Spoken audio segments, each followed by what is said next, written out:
अगर हमने बताया था विड्रॉल सिंड्रोम, जो भी क्या नाम है, पहला काम पता ही है आपको क्या करना है ना? क्या करना है? लाइक शेयर एंड सब्सक्राइब फटाफट करो, उठाओ इसमें जल्दी से, ये बिना कहे हुए कर दिया करो। अरे आंचल आ गई है, वाह भाई वाह, कहाँ थे? ठीक है, एग्जाम था, खत्म हो गया, प्रैक्टिकल हो गया, जुगाड़ वुगाड़ हो गया।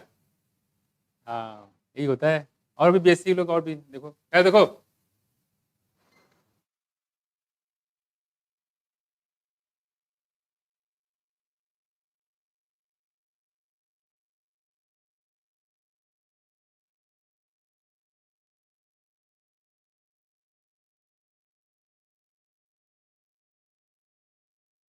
सगुन राय, गुड आफ्टरनून बच्चे, गुड आफ्टरनून।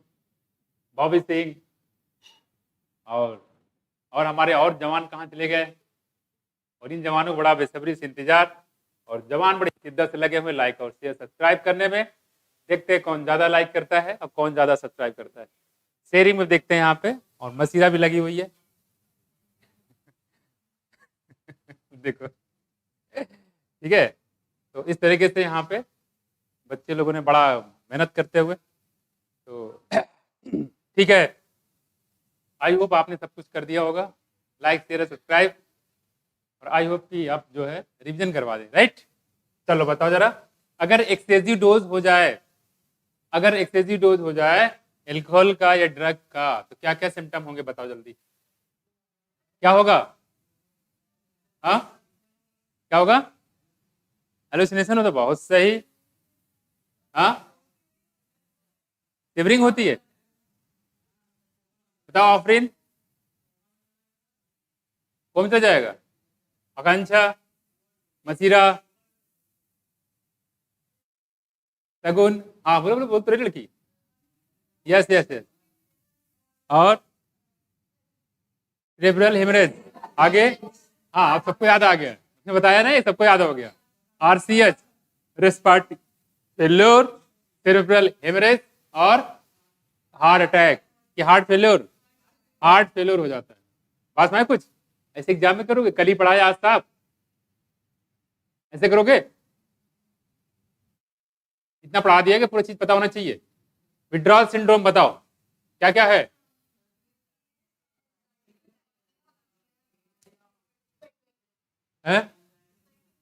स्वेटिंग, एंजाइटी, और सेकनेस, और नॉजिया, है ना? ये क्या था? विड्रॉल, ठीक है। चलो ये हम लोग बात करें यहाँ पे, और इमीडिएट एडवर्स इफेक्ट क्या क्या बताया था? ड्रग एल्कोहल लेते हैं तो तुरंत जो इफेक्ट आता है वो क्या क्या बताया था? तीन अलग क्वेश्चन है, और ध्यान नहीं दोगे तो गड़बड़ कर दोगे। हाँ बताओ, किसने बताया? Violence, PVR just like to VVR, yes बोलो। ए मुस्कुराते, वायलेंस, अरे जोर से बोलो, बोलो। वायलेंस, वेंडलेस, रेकलेस बिहेवियर, वीवीआर, समझ में आया कुछ? वायलेंस, वेंडलेस और रेकलेस बिहेवियर, ये क्या होता है? क्या होता है ये? इमीडिएट एडवर्स इफेक्ट, तुरंत जो इफेक्ट दिखता है ड्रग एब्यूज करने के बाद, that is immediate adverse effect. मैं कुछ एक्सेसिव डोज लेने वाला अलग होगा, उसको याद करना है किससे? आरसीएस से। इमीडिएट एडवर्स इफेक्ट के बारे में बताया था, वो कैसे याद करोगे आप? हाँ, वीवीआर से। और अगर विड्रॉल सिम्टोम की बात करेंगे तो गला दबा देंगे तो सांस लेने से डेथ हो जाएगी। सांस से बताया ना, सांस याद करना है, याद रहेगा, सांस नहीं, सांस, ठीक है। चलो, तो हम लोग बात करें यहाँ पे फाइलेरिसिस, कौन सी मच्छर फैलाती है? मेल की फीमेल? मलेरिया कौन फैलाती है? मेल की फीमेल? फीमेल फैलाती है। और डेंगू कौन फैलाती है? फीमेल। डेंगू या डेंगू कौन फैलाता है? फीमेल, है ना? उसका नाम क्या है? एडिस। चिकनगुनिया, एडिस, कौन करेगा? एडिस। रिंगवर्म कौन काज करता है? माइक्रोस्पोरम, एपिडर्मोफाइटन और ट्राइकोफाइटन। और बेस्ट कंडीशन कौन सी इसके लिए? हीट और मॉइस्चर। पास में है कुछ? और बताया था यहाँ पे जो क्या नाम है, टाइफाइड होता है, कौन सा टेस्ट होता है इसके लिए बताओ? हाँ, विडाल टेस्ट होता है ना? कौन सा होता है? विडाल टेस्ट होता है। टेम्परेचर कितना यहाँ पे रहता है?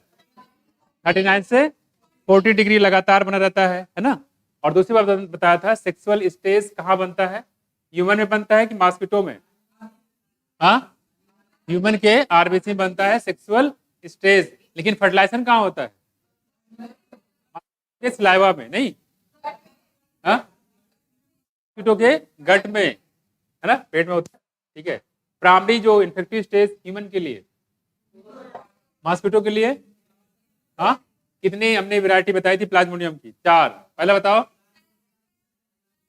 वाइवेक्स और फाल्सिपारम, वाइवेक्स, मलेरिया और ओवेल, है ना, ये 4 होती है यहाँ पे। जो सबसे खतरनाक होती, माइलिनेट होती, कौन सी?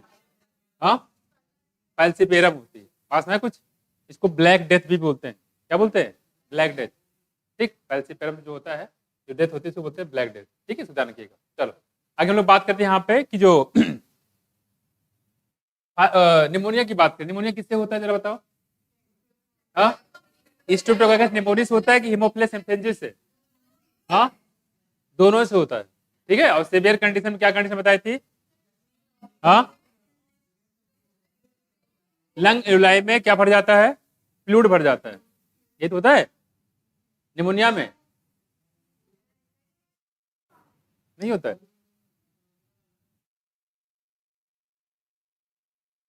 यही होता है अरे भाई, सीवियर कंडीशन में जो सिम्टम होता है, जो आपके नेल्स और लिप्स कैसे हो जाते हैं? Grey to lip, sorry, blue हो जाता है। कैसे होता है? ब्लू हो जाता है। और बाकी इसमें लंग लाइम तो वाटर तो भर ही जाता है, इससे गैस एक्सचेंज नहीं हो पाता है। पास में कुछ डिजेंट्री कौन का सकता है? अमेबिक डिजेंट्री, अमेबिक डिजेंट्री, हाँ, एंट अमीबा हिस्टोलेट का, एंट अमीबा हिस्टोलेट क्या कार्य करता है? अमेबिक डिजेंट्री क्या काज करेगा? सिट्रस कैंकर कौन काज करता है? बैक्टीरिया की वायरस, जैंथोमोनास सिट्री, है सिट्रस कैंकर, ठीक है। कॉलरा कौन काज करता है? कॉलरी, ठीक है। और ऐसी बैक्टीरिया का नाम बताइए जिसमें एम्फीट्राइकस फ्लैजेला होता? स्पारुलिना, स्पाइरलम। जो स्पाइरलम होता है, स्पाइरल शेप होते हैं, उसमें क्या पाया जाता है? फ्लैजेला। कहाँ पे? 2 अपोजिट पोल्स पे। इसको बोलते हैं हम लोग एम्फीट्राइकस। क्या बोलते हैं? एम्फीट्राइकस, है ना। कोकाई बताया था, विब्रियो बताया था, है ना। एम्फीट्राइकस टाइप में स्पाइरलम बताया था, ठीक है। इसको ध्यान रखिए, ठीक है। क्या था? सेकंड मतलब विब्रियो है। बैक्टीरिया की टाइप पूछ रहे हो क्या आप? शेप, स्पाइरल शेप है ना। कॉकस है, विब्रियो है ना। बैसलाई है, बैसलाई मतलब रॉड शेप। हो गया 4, 4 थे बेसिकली। बात नहीं करो, दे देखो। और हमने बताया था यहाँ पे कि जो आपका ये इसमें कैंसर के बारे में बताया था यहाँ पे कि कैंसर के खास बात क्या है कि यहाँ पे जो सेल होता है अनकंट्रोल्ड डिवीजन शुरू जाता है। और एक टर्म बताया था, कैंसर 2 टाइप के थे, एक तो बिनाइन, दूसरा मैलिग्नेंट। जो बिनाइन होता है लोकलाइज होता है, मैलिग्नेंट क्या होता है? वो एक जगह दूसरे जगह ट्रांसफर हो जाता है और जहां जाएगा वहां कैंसर काज करता है। इस कंडीशन को बोलते हैं मेटाजेनेसिस। क्या बोलेंगे? मेटाजेनेसिस। क्या बोलेंगे? मेटास्टेसिस, मेटाजेनेसिस नहीं बोलेंगे। मेटाजेनेसिस होगा कहाँ पे? ओवेलिया में। टेडोफाइट पढ़ेंगे तो वहां मिलेगा। बस में कुछ, जिसको बोलते हैं मेटास्टेसिस। बगल में रख देगा, आपको ध्यान दीजिएगा इस पे, ठीक है। Metastasis that is the most fearful condition of the malignant cancer. Cellular oncogene या सी ऑन्कोजिन नॉर्मल सेल में होता है कि इन्फेक्टेड सेल में? हाँ, नॉर्मल सेल में होता है। और बाद में अगर कोई इंड्यूसिंग एजेंट मिले, एक्सरे वगैरह मिल जाए, अल्ट्रावायलेट मिल जाए, तंबाकू खाना शुरू कर दे, बीड़ी पीना शुरू कर दे, तो उससे क्या हो जाएगा? कैंसर हो जाएगा। क्या है बात में? तो कैंसर होने के लिए हमें कितनी चीज चाहिए? 2 चीजें, एक तो उसका जीन और दूसरा उसको इंड्यूस करने वाला कोई फैक्टर। पास में कुछ। कैंसर को ट्रीट करने के लिए 3 मैंने तरीके बताए थे टेस्ट करने के लिए। MRI, CT scan, x ray. सबसे बेटर मेथड कौन सा बताया? क्योंकि वहां पे यूज करते हैं हम लोग, एमआरआई सबसे बेस्ट है। और उसमें यूज करते हैं, हाँ, स्ट्रॉन्ग मैग्नेटिक फील्ड यूज करते हैं, इसलिए ताकि इससे कोई नुकसान नहीं होता है। दैट इज एमआरआई, ठीक है। ये हम लोग बात कर रहे हैं एमआरआई की। दूसरी बात हमने बताया था यहाँ पे कि जो बात नहीं करो, ठीक है। टाइफाइड मैंने बताया था यहाँ पे। टाइफाइड में क्या क्या सिम्टम बताया था? और बताओ, और क्या सिम्टम था? कॉन्स्टिपेशन था, क्रैम्पिंग होती थी, वीकनेस आएगी, जाहिर सी बात है, और भूख भी नहीं लगेगी, हेडेक भी हो जाता है। पास में कुछ, ठीक है। आगे हम लोग बात करें यहाँ पे कि जो ये फायरसिस हो गया, रिंगवर्म हो गया, है ना। और हाँ, हमने बात किया था एंटीबॉडीज के बारे में। एंटीबॉडीज मैंने बताया यहाँ पे कि एंटीबॉडीज में जो एंटीबॉडी बाइंडिंग साइट होती है, एंटीजन बाइंडिंग साइट, वो कहाँ पे होता है? N terminal, C terminal, C terminal होते हैं। कितने बाइंडिंग साइट होता है एक एंटीबॉडी में? 2 होते हैं, ठीक है। और एक हैवी, एक लाइट चेन के बीच कितने डाइसल्फाइड बॉन्ड? एक होता है। 2 हैवी चेन के बीच में कितना होगा? 2 डाइसल्फाइड। टोटल कितने होंगे? 16। और कितने फ्री होंगे? 12 12 कितने होंगे? फ्री होंगे। पास में ऑपियाइड रिसेप्टर कहाँ कहाँ बताया, बता जल्दी बताओ। ऑपियाइड रिसेप्टर कहाँ कहाँ? सीएनएस में होता है कि जीआईटी में? दोनों में होता है। और इससे निकालते हैं, इसको बोलते हैं हीरोइन। और डाई स्टाइल मार्फिन बोलते हैं। 2 बार स्टाइलेशन करने के बाद ये बनाते हैं। टोटल नंबर ऑफ कार्बन कितने होते हैं मार्फिन में? हाँ, इन कोलेस्ट्रॉल में कितने? कैनाबिस सेटाइवा में कितने होते हैं? 21। कार्बन का नंबर जरूर याद रखना, ठीक है, तो भूल जाओगे। नाइट्रोजन कितने होते हैं हीरोइन में? 1 होता है। ओएच ग्रुप कितने होते हैं? ऑक्सीजन कितने होते हैं? Very good. ईथर ग्रुप कितने होते हैं? 1 होते हैं। ठीक, इस थोड़ा सा ध्यान रखिएगा, ये पूछ सकता है आपसे। और दूसरी बात, इस नोटिंग या इसको इंजेक्शन के थ्रू इसको लिया जाता है। साथ में बताया गया इसको लेटेक्स निकालते हैं। पास में किसके? इन्फ्लोरेसेंस से, पेपेवर सोमनिफेरम से, ओपियम पॉपी से। पास में कुछ पेपेवरेसी फैमिली का मेंबर है। ज्यादातर प्रेजेंट टाइम में स्पोर्ट पर्सन लोग किस चीज का यूज कर रहे हैं? ज्यादातर कैनाबिनाइट का यूज करते हैं। चरस गांजा भांग, ये डिफरेंट टाइप क्या है? कोकेन। क्या है? कोकेन है। क्या है? कैनाबिनाइट है। चलो ठीक है। चरस गांजा भांग ये क्या है? ये कैनाबिनाइट है। डिफरेंट डिफरेंट पार्ट इसको हम निकालते हैं यहाँ पे। और बताया था कोकेन की बात करें, कॉमन क्रैक बोलते हैं या कोक बोलते हैं। और ये कहाँ का नेटिव है? North America, south America? हाँ, साउथ अमेरिका। भूल मत जाना। कहाँ से निकालते हैं? इरेट्रो जालन कोक का। और खास जब बताया था इसमें होता है क्या? थोड़ा बहुत होगा तो इसका इफेक्ट क्या है? यूफोरिया। और ज्यादा हो जाएगा तो हेलुसिनेशन हो जाएगा, है ना। ऐसे एलएसडी भी होता है, वो भी हेलुसिनेशन काज करता है। इसको ध्यान रखिए। मार्फिन का ज्यादातर यूज कहाँ करते हैं? As a pain killer.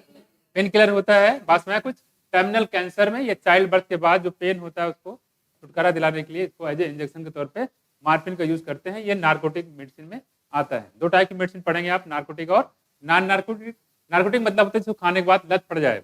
नहीं आगा आंसर। एक कोरेक्स ले आए बोतल, एल्कोहल था, पिए, मजा आएगा, ठीक है, खांसी दूर हो गई।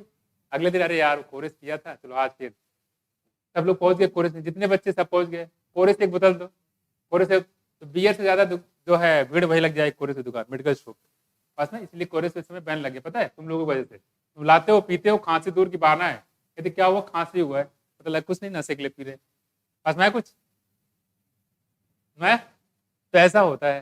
तो अब इस पर इसलिए बैन लग गया है क्योंकि अदर कंपनी देखती रहती है इस पर क्या नाम है, ऐसा क्या है कुछ ज्यादा सेलिंग हो रहा है। लोग टेस्ट करते हैं, अच्छा एल्कोहल इतना है, कंप्लेन कर दिया, वहाँ पहुंच गया ट्रांसपोर्ट डिपार्टमेंट में, इसमें इसको बैन कर देते हैं। ठीक है, तो खैर ये हम लोग बात करें तो एज ए मेडिसिन तौर पे हो तो बहुत बेहतर है। मेडिसिन के अलावा कोई चीज़ होगा तो उसमें ड्रग एब्यूज में आ जाएगा सारा चीज़। पास में कुछ तो ये थोड़ा खास तौर पे ध्यान रखिएगा। मच्छर हो गया, मक्खी हो गया, क्या बचा? और कोई बचा है? एड्स बचा। हाँ ठीक है। सबसे पहला पेशेंट कब देखा गया? 1981 में। कहाँ पे?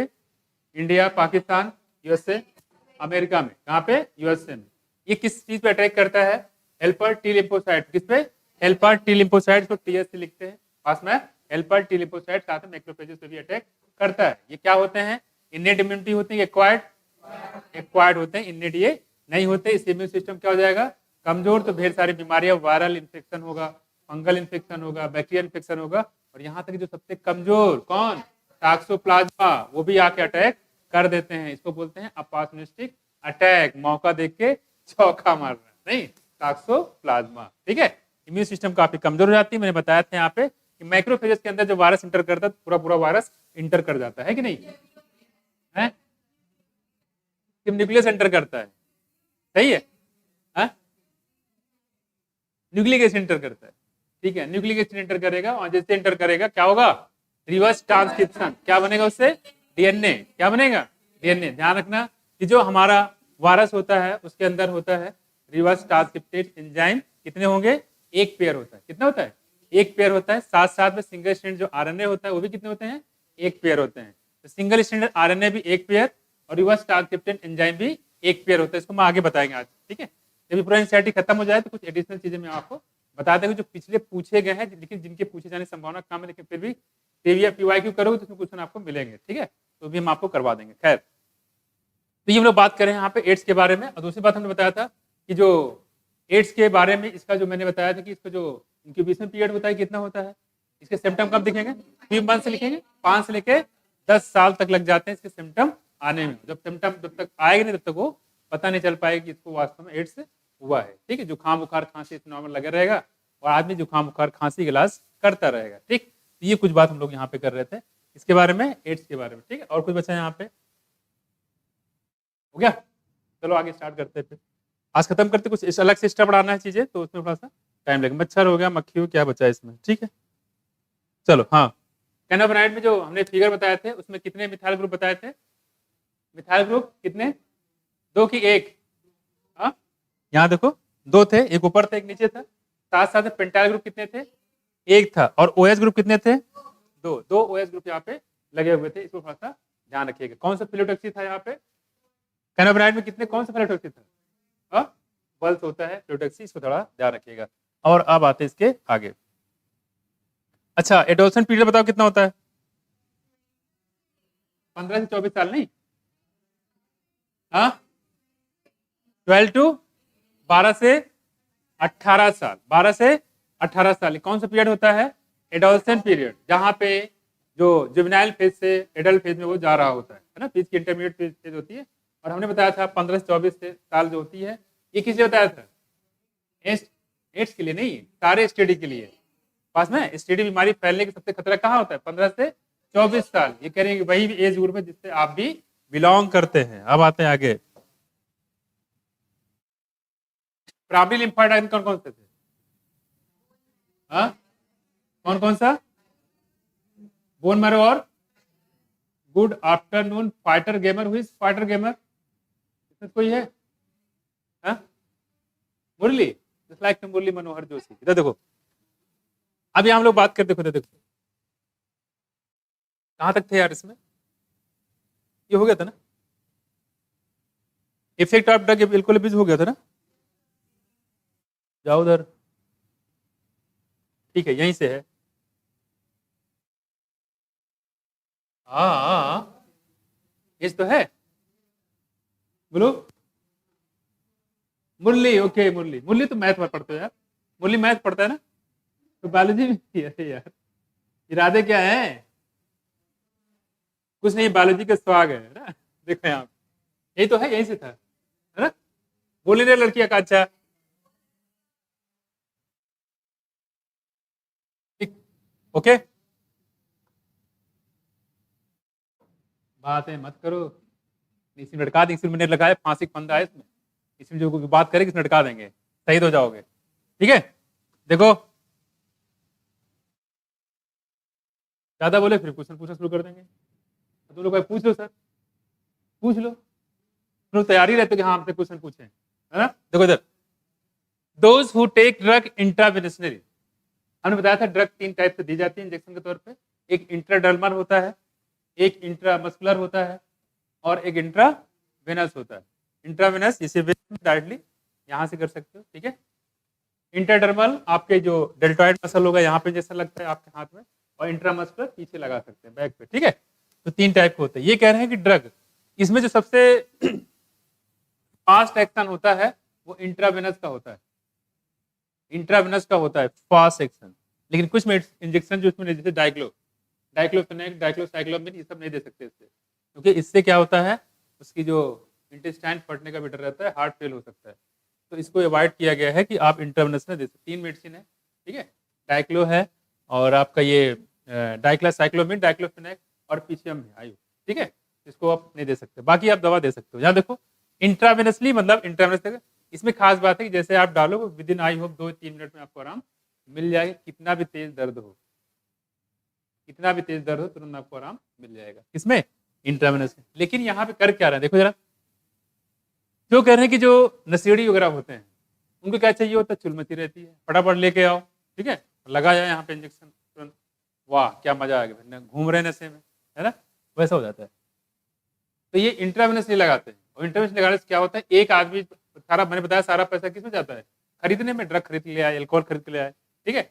और सिरिंज खरीदने के लिए उनके पास पैसे नहीं है, तो क्या करेंगे? देखो, तो कह रहे एक ही सिरिंज से सारे लोग काम चलाते हैं, पहले एक लगाएगा, फिर दूसरा लगाएगा, तीसरा लगाएगा, और एक को किसी को अगर एसटीडी हुआ, एक बीमारी हुई, तो समय क्या हो जाएगा, वो ट्रांसफर हो जाएगा। वही कह रहे हैं कि those who take drug interventionally direct injection into the vein using a needle and syringe, needle या सिरिंज का यूज करके, are much more likely to acquire serious infection like AIDS and hepatitis B. ठीक है। तो ads और hepatitis B के लिए क्या बताया, इंट्रावेनस इंजेक्शन। उसमें तो इंट्रावेनस इंजेक्शन जो लोग लगाते हैं सबसे ज्यादा सीरियस केस यहाँ पे होता है।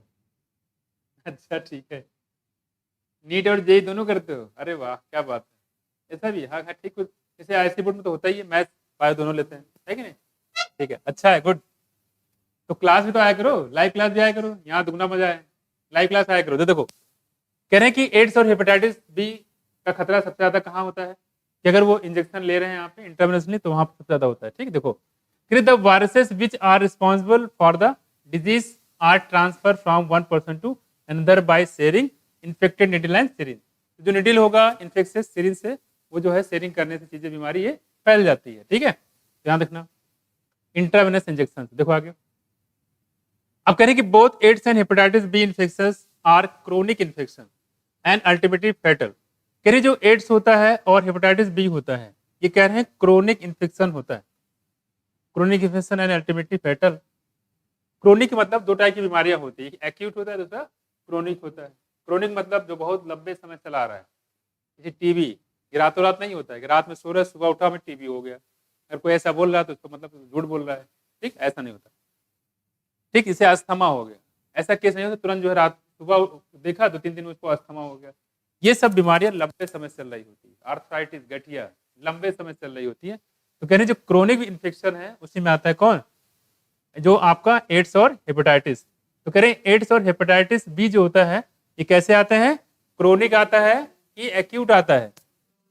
इंपॉर्टेंट है ये क्रोनिक बीमारी है, एक दिन से नहीं होता है, बाद में लंबा समय लगा। तो देखा ही आपने 5 से 15 साल लग जाते, 10 साल तक लग जाते इसके सिम्टम आने में। ठीक है, वही कर रहे हैं यहाँ पे। तो पहली बात जो एड्स और हेपेटाइटिस बी जो है ये एक्यूट इन्फेक्शन होता है, एक्यूट बीमारी की, क्रोनिक है, कैसा है, क्रोनिक। इसको थोड़ा ध्यान रखिएगा। तो समझ गए ना बात को, क्रोनिक मतलब जो लंबे समय से आ रही हो, दैट इज क्रोनिक। और जैसे जुकाम हो गया, बुखार हो गया, एक दिन में होता है, तुरंत दवा ले तो ठीक हो जाता है, दैट इज एक्यूट। यहाँ देखो अब करीब both can be transmitted through sexual contact और इन्फेक्टेड निडल। अब करिए जो दोनों की बात करें, चाहे हेपेटाइटिस बी हो चाहे यहाँ पे आपका क्या नाम है एड्स हो, कह रहे हैं ये सेक्सुअल कॉन्टैक्ट से और साथ साथ इन्फेक्टेड ब्लड से ट्रांसफर हो सकता है। ब्लड का ट्रांसफर कैसे भी हो, जिससे ब्लड ट्रांसफ्यूजन किया गया तो उससे भी हो सकता है, और साथ साथ सेक्सुअल कॉन्टैक्ट से भी फैल सकता है। कह चाहे एड्स हो चाहे हेपेटाइटिस बी हो, दोनों सेक्सुअल कॉन्टैक्ट और इन्फेक्टिव ब्लड से फैलता है। ठीक, सुधार रखिएगा। अब होगा अगर आप the use of alcohol during adolescence, यहाँ देखो एडोलसेंस कह रहे एल्कोहल का यूज करें, मान लो एडोलसेंस मतलब हो गया, मान लो 12 साल का है, 13 साल का है, ठीक है, और उसके पापा सपोज दैट पुलिस में है, पुलिस लोग उनमें काफी प्रेशर होता है तो एल्कोहल पीते हैं, है ना।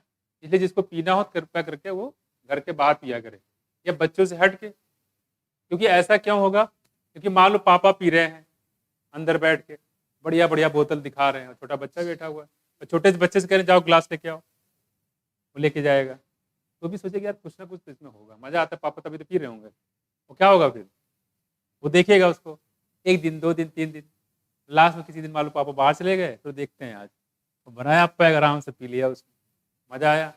उसके बाद क्या होगा फिर, पहले पापा देख रहे यार ये तो मैंने इतना रखा था, कम कैसे होगा, पूछेंगे क्या हो गया, हाँ पानी मिला, सही कह रहे, निकाल के पानी मिला देगा, ठीक है, ट्राई तो नहीं किया है, याद देखो।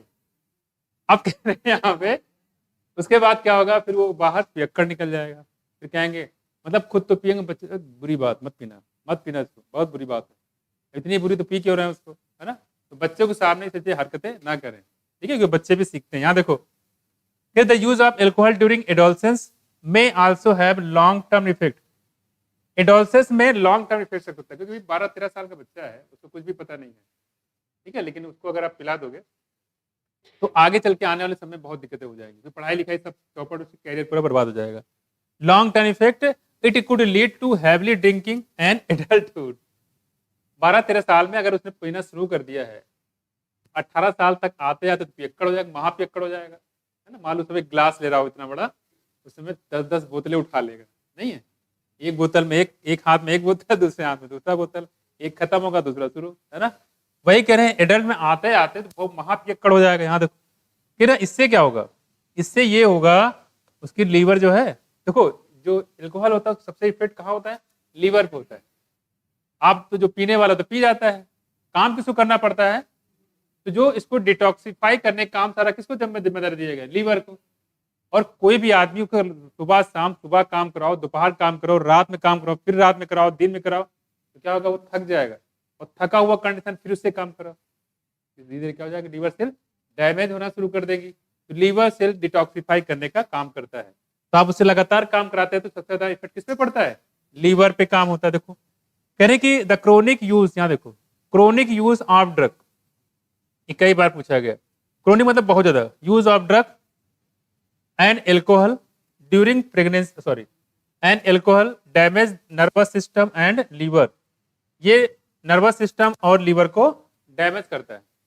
और नर्वस सिस्टम के कौन से पार्ट पे अटैक करता है? बताओ, कोई बताएगा? ओह ओह, क्या बात है। देखो यहाँ पे नर्वस सिस्टम कौन से पार्ट पे काम करता है? Why you are discarding Prabhat? Because he is बीमार। Very good English and अंग्रेजी देखने now run away from this India। This why that India become free from अंग्रेज, है ना? ये बढ़िया है।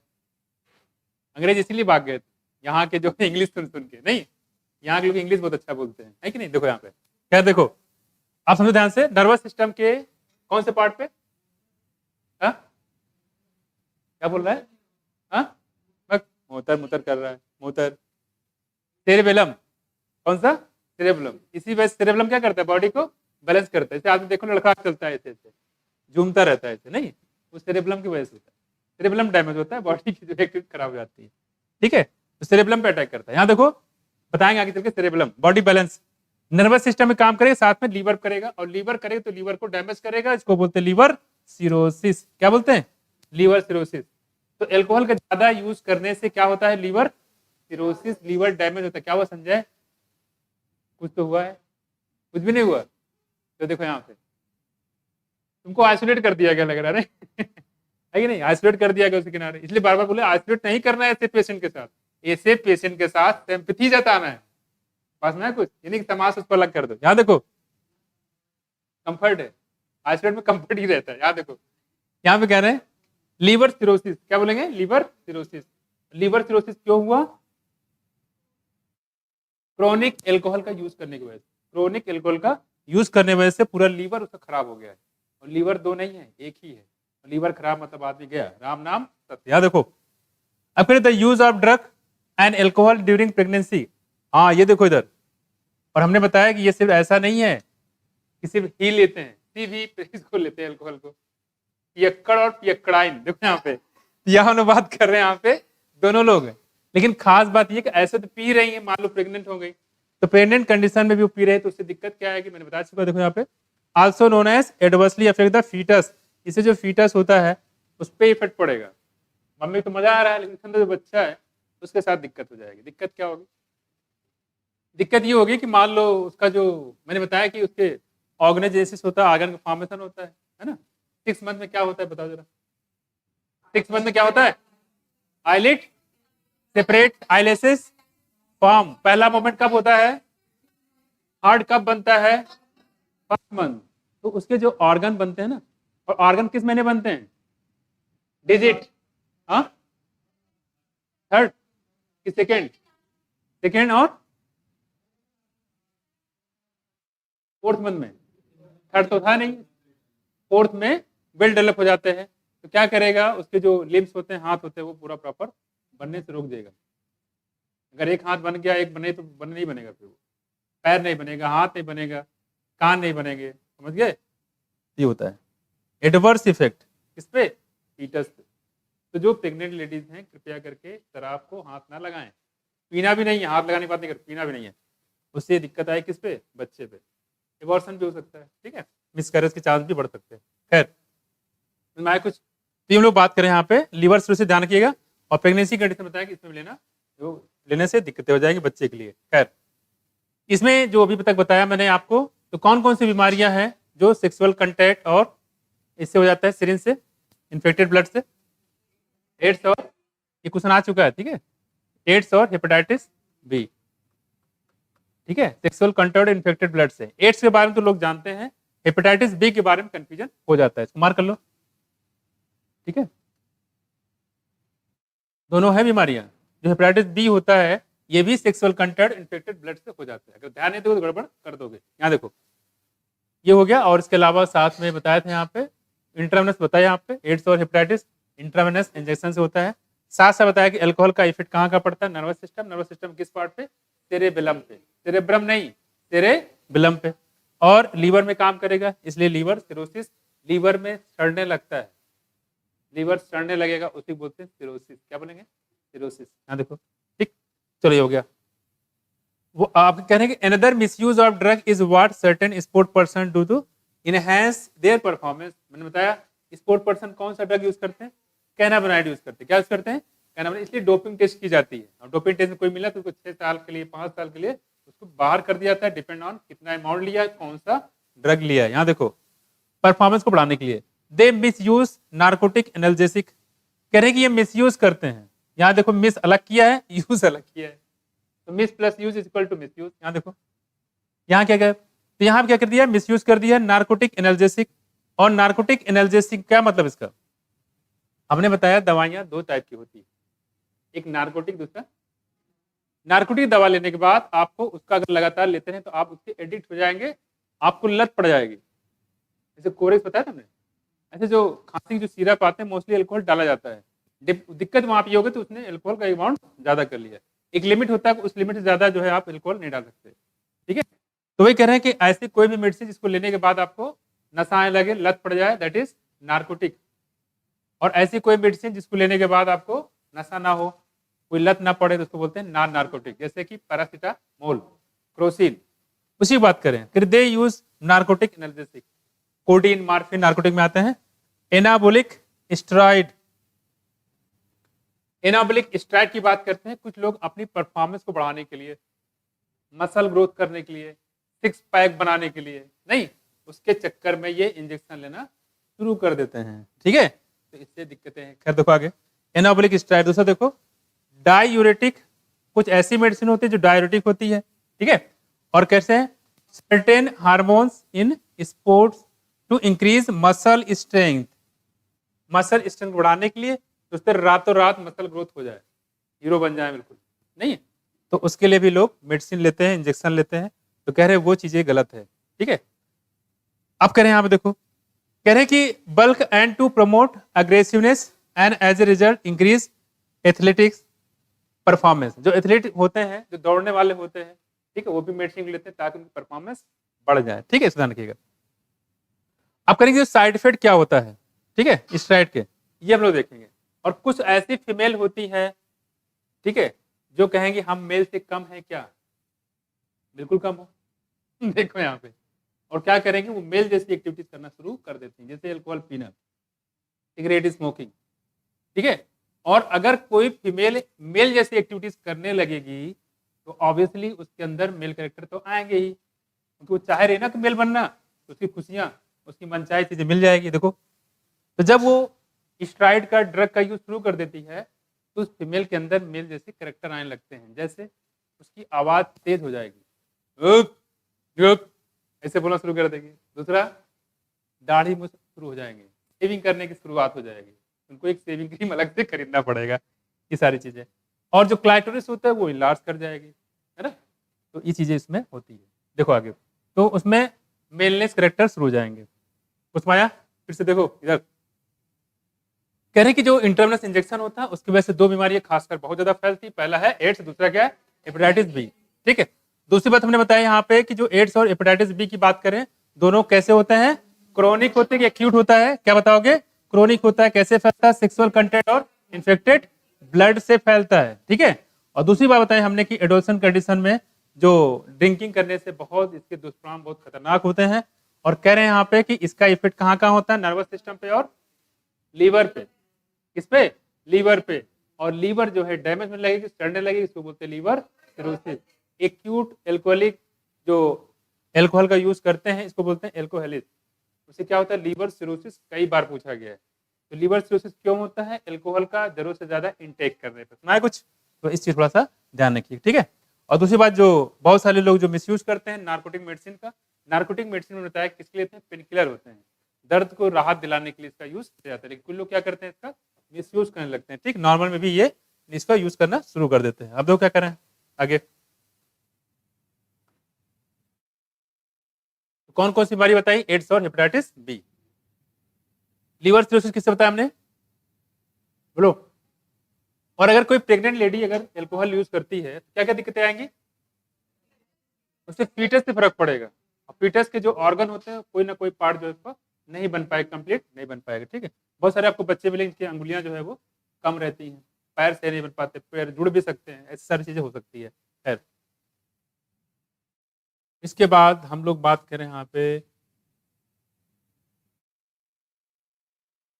ठीक है,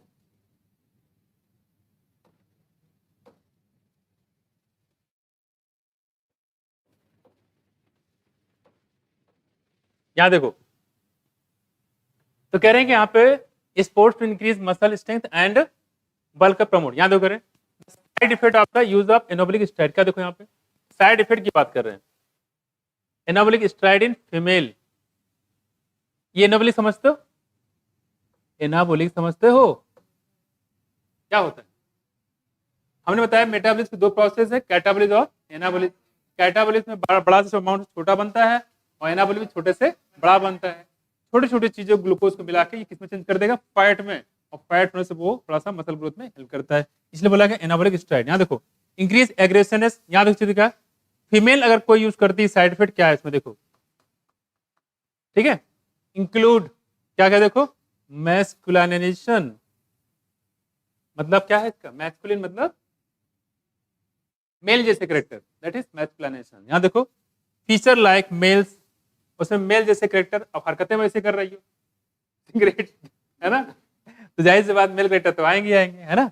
इंक्रीज एग्रेसिवनेस, उनकी आवाज तेज हो जाएगी, जैसे लग रहा है कि ठाकुराइन नहीं ठाकुर साहब बोल रहे हैं। यहाँ देखो अब करें यहाँ पे मूड स्विंग, मूड बदल जाएगा, गुस्सा बहुत तेज आएगा, है ना, और गालियां देंगे कैसे, मेल के तरीके से गालियां देना शुरू कर देंगे। ठीक है, डिप्रेशन में जाएंगी, नहीं है, एबनॉर्मल मेंस्ट्रुअल साइकिल, जाहिर सी बात है, अब फीमेल कहाँ रही वो, है ना, तो मेंस्ट्रुअल साइकिल कैसा हो जाएगा, एबनॉर्मल हो जाएगा।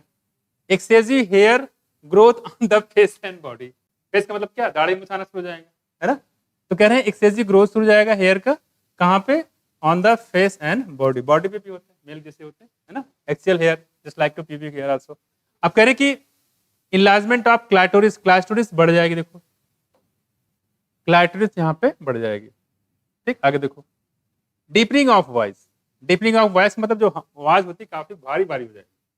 ठीक है, जैसे लड़कों जैसे बोलती है, ठीक है, आपको अकुल आपको दिख भी जाएंगे, कोई फीमेल ऐसी भी होती है उनकी आवाज पता नहीं चल पाती है कि मेल बोल रहा है कि फीमेल बोल रही है, नहीं सुना है कभी, देखा होगा कोई, उनकी आवाज ऐसे लगती है मेल जैसे लगती है, नहीं, देखो आगे। खैर, तो डीपनिंग ऑफ वॉइस ये मैंने जो बताया है फीमेल में बताया है, फीमेल अगर ड्रग और अल्कोहल का यूज करती क्या क्या सिम्टम आएंगे, देखो पहले बताओ, इंक्रीज एग्रेसिवनेस पहला बताया यहाँ पे, दूसरा क्या बताया हमने, मूड स्विंग हो जाएगा, और क्या बताया हमने, डिप्रेशन में जाएंगे, और क्या बताया, एबनॉर्मल मेंस्ट्रुअल साइकिल हो जाएगा, और क्या बताया, excessive hair growth on the face and body, enlargement of clitoris, deepening of voice.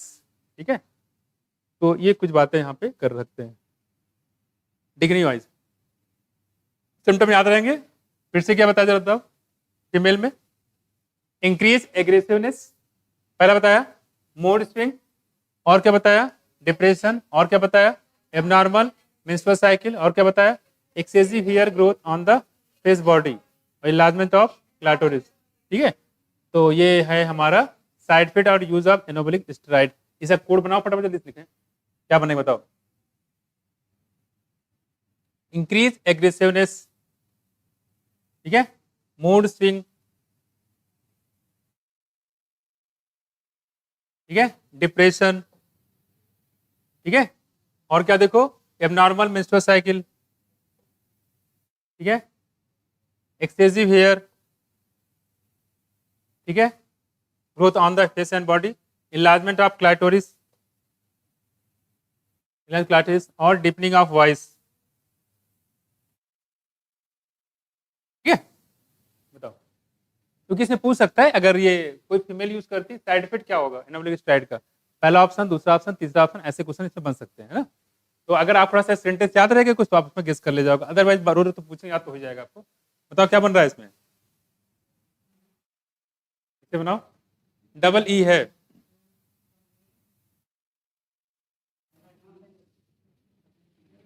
MAD mad,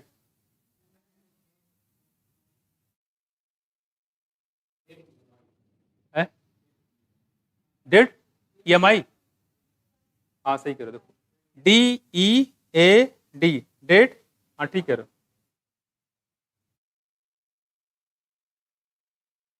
ठीक है, ये हो गया।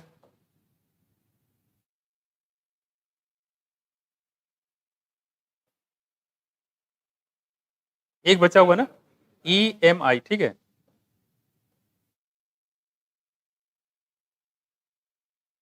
ठीक है, याद रहेगा ये किसी मूवी का नाम होगा जैसे, नहीं है, डेड EMI, जाहिर सी बात, ये सब गंदे चीजें हैं, इसे आगे बात जाना क्या, देखो आप, है ना। तो डेड EMI से याद करिए, और याद रहेगा, इतना डरावना नाम है ना इसका, याद ही रहेगा, डरावने करेक्टर भी है, सोचो, डरावने नाम भी है, ठीक है। जरा सोचो कोई लड़की आपके पास आए और वो जो है दाढ़ी मूछ के साथ आए, आप डर जाओगे नहीं, है ना, गाड़ी मूछ के साथ आ जाए, बिल्कुल बड़े साथ सरदार जी की तरह, देखो देखो। तो ये डेड EMI से याद कर लेना, इसको याद रहेगा, इसको आज से रिजर्व कर दिया है, रजिस्टर्ड, है ना, डेड EMI, ठीक है। और ये क्या है बताओ, ये डेड EMI क्या है, ठीक है, एनाबोलिक स्टेरॉइड के साइड पे बताया, ठीक है। तो मसल ग्रोथ के लिए करती हैं, फीमेल भी कहती हैं हम मसल ग्रोथ बनाएंगे, सिक्स पैक बनाएंगे, है ना, लड़कों की तरह, तो लड़कों की तरह बिहेवियर हो जाएगा इसका, देखो। तो डेड EMI याद करिएगा। अब करें यहाँ पे देखो, इसके अलावा देखो क्या है, मेल में क्या आता है, ये मैंने किसमें बताया, फीमेल में याद करिएगा डेड EMI से, ठीक है, किससे, डेड EMI से। अब देखो आगे, अब यहाँ पे अगला हमारे पास किसमें, मेल में देखते हैं, मेल में क्या क्या चीजें होती हैं, देखो कह रही कि इन मेल्स इंक्लूड इकने, इसे मुहासे निकल आएंगे,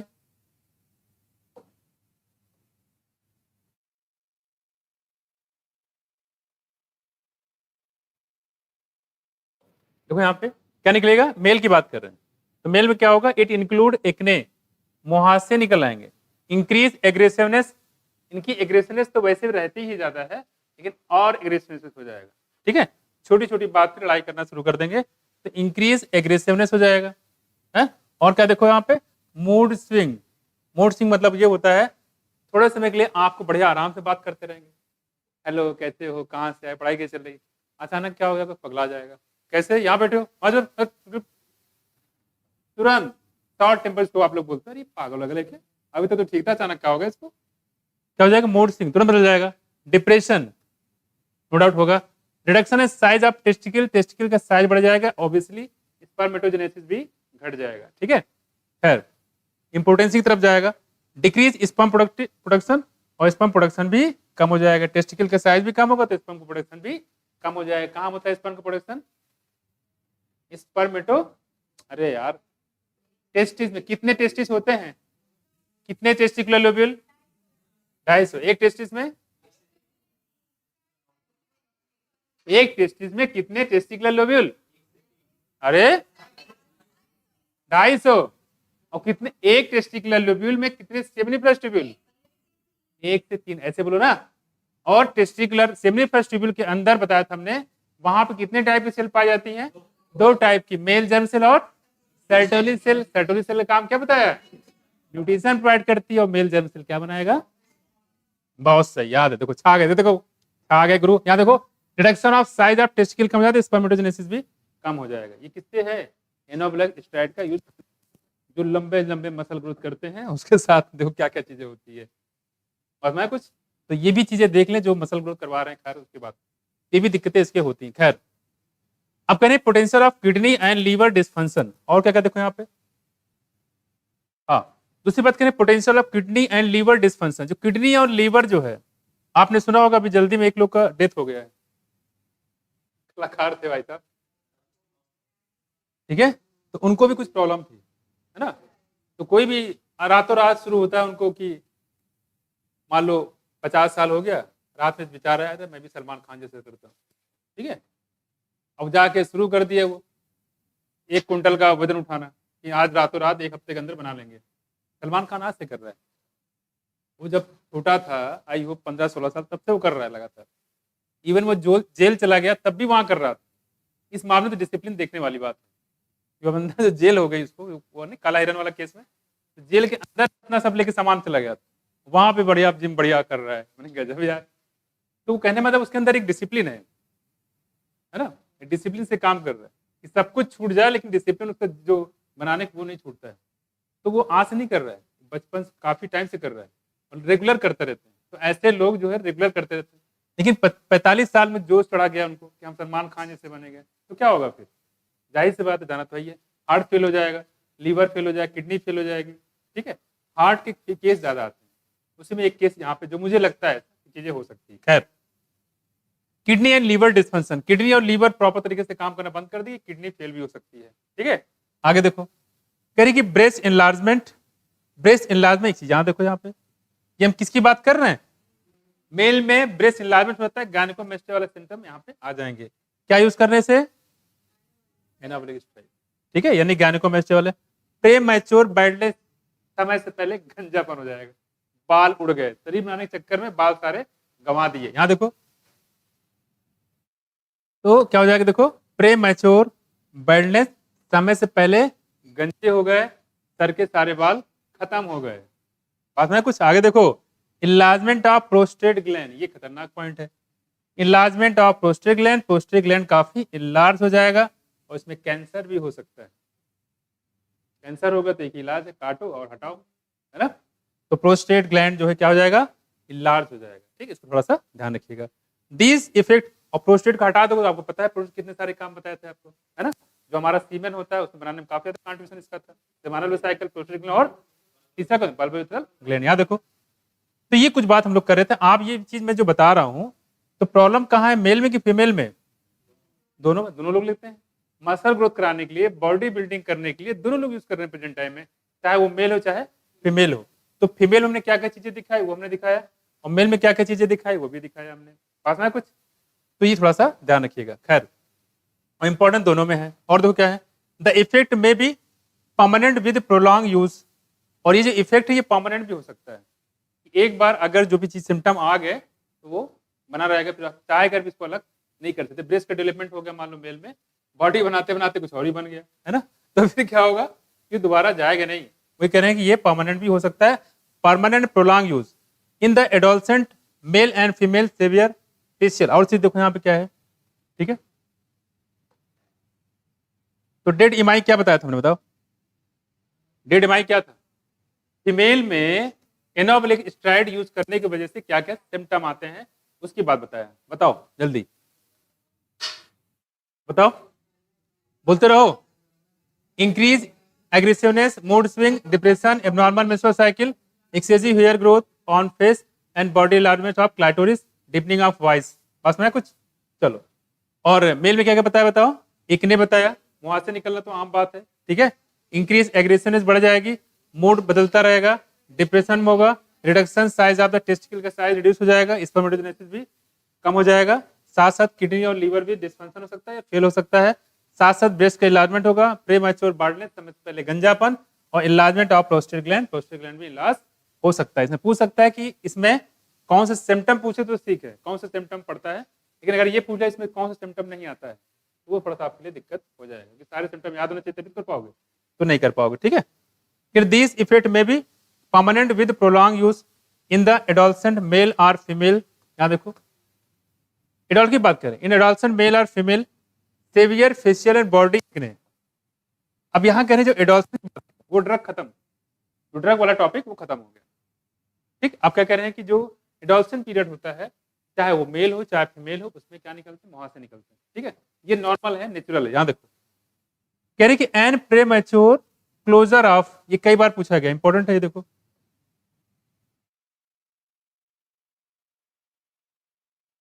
ठीक है, फेशियल और मुंह से ज्यादा निकलने चाहिए लगे तो इसको डॉक्टर को दिखाना चाहिए, है ना, क्योंकि इसमें हार्मोनल डिसबैलेंस बहुत ज्यादा हो रहा होता है, क्योंकि वो जुवेनाइल फेज से एडल्ट फेज की तरफ वो जा रहा होता है।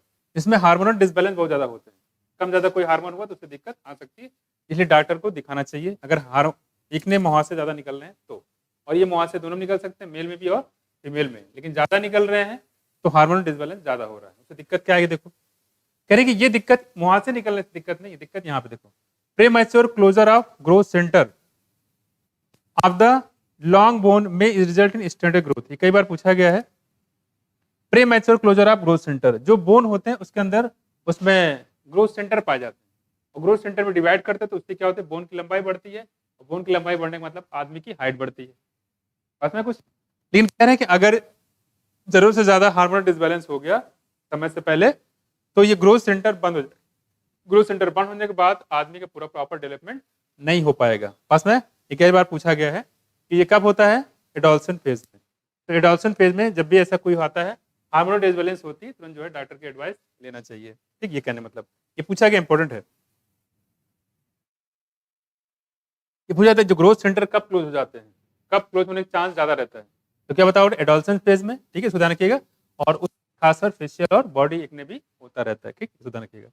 तो premature closure of growth centre of the long bone में result in the stand growth. Long bone मतलब आपका फीमर हो गया है ना, टिबिया फिबुला लॉन्ग बोन में आते हैं।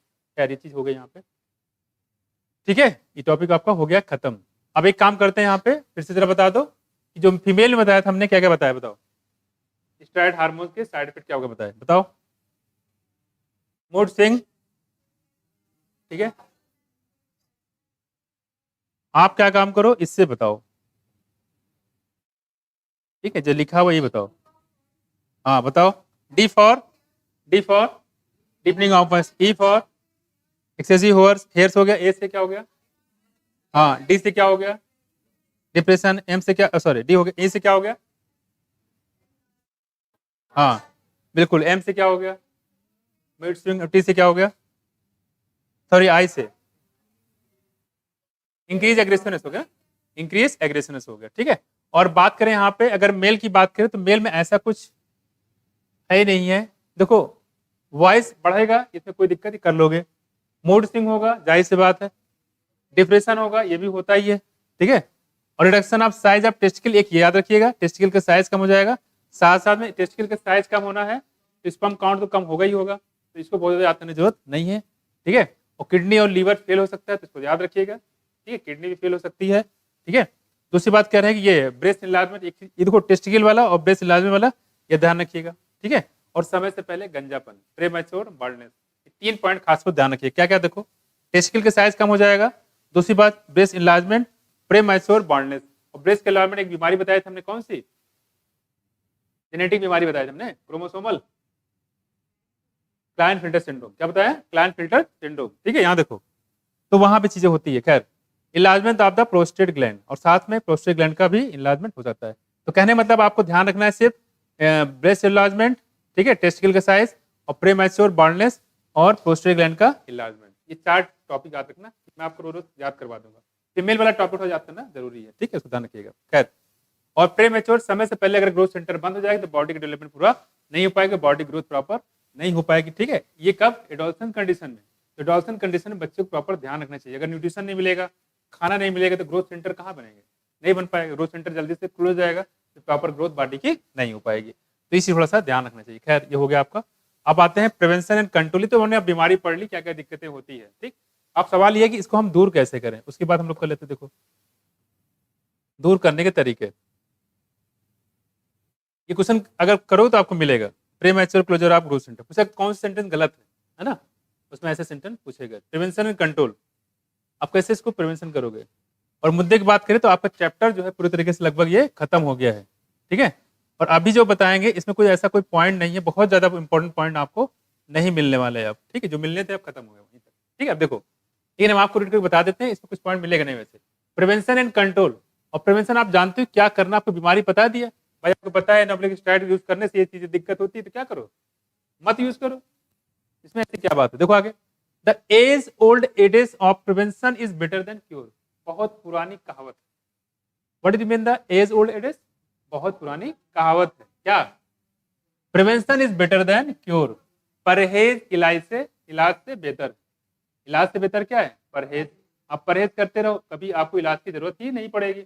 वही कह रहे हैं, द एज ओल्ड एडेज मतलब एक पुरानी कहावत है। क्या, prevention is better than cure, hold true here also. तो सबसे अच्छी बात है कि आप उसको प्रिवेंशन करो। यहाँ देखो, it is also true that habit such as smoking, taking, आपको पता है स्मोकिंग से क्या क्या दिक्कतें हमने बताए थे आपको, इम्फाइसिमा है ना, बहुत सारे लंग कैंसर है ना, तो कह रहे हैं आपको पता है किससे चीजें होती क्यों यूज करो, मत यूज करो। यहाँ देखो, टेकिंग ड्रग और alcohol are more likely to be taken up at a young age, more during the adolescence. Hence, it is best to identify the situation that may push an adolescent toward use of drug or alcohol and to take remedial measures well in time. मतलब ये कहने मतलब अगर मान लो बच्चे ही हैं, ठीक है, उन पे खासकर पूरा ध्यान रखो कि हमारा बच्चा जा रहा है तो कहाँ पढ़ता है, क्या करता है ना, उस पर आदर रखो। खासकर एक दो बच्चे होंगे तो उस पर ध्यान दे जाएगा, लेकिन 8-10 बच्चे तो कहाँ ध्यान दे पाएगा, है ना, एक बच्चा उधर एक बच्चा इधर, और कुछ लोग तो याद ही नहीं रहता कि हमारे बच्चे कितने हैं, ठीक, भूल जाते हैं, पता नहीं 5 है कि 6, मुझे याद ही नहीं है, ऐसे होता है। खैर, ऐसा भी होता है, तो कह रहे हैं यहाँ पे, और ऐसा जरूरी नहीं है कि 10 बच्चे हो या 6 बच्चे हो, ऐसा भी देखा गया जिनके 2 बच्चे हैं वो भी ध्यान नहीं दे पाते, तो जो 8-10 बच्चे वाले उनके ठीक है, उनके तो होता ही हो, ध्यान तो ऑब्वियसली नहीं दे पाएंगे ना, उनको ध्यान से पढ़ा पाएंगे ना लिखा पाएंगे, है ना, वो तो चीज़ अपनी जगह खुद ठीक ही है, लेकिन 2 बच्चे जिनके होते हैं उनके साथ भी दिक्कत होती है, वो भी ध्यान नहीं दे पाते, कैसे, कोई केस बताओ,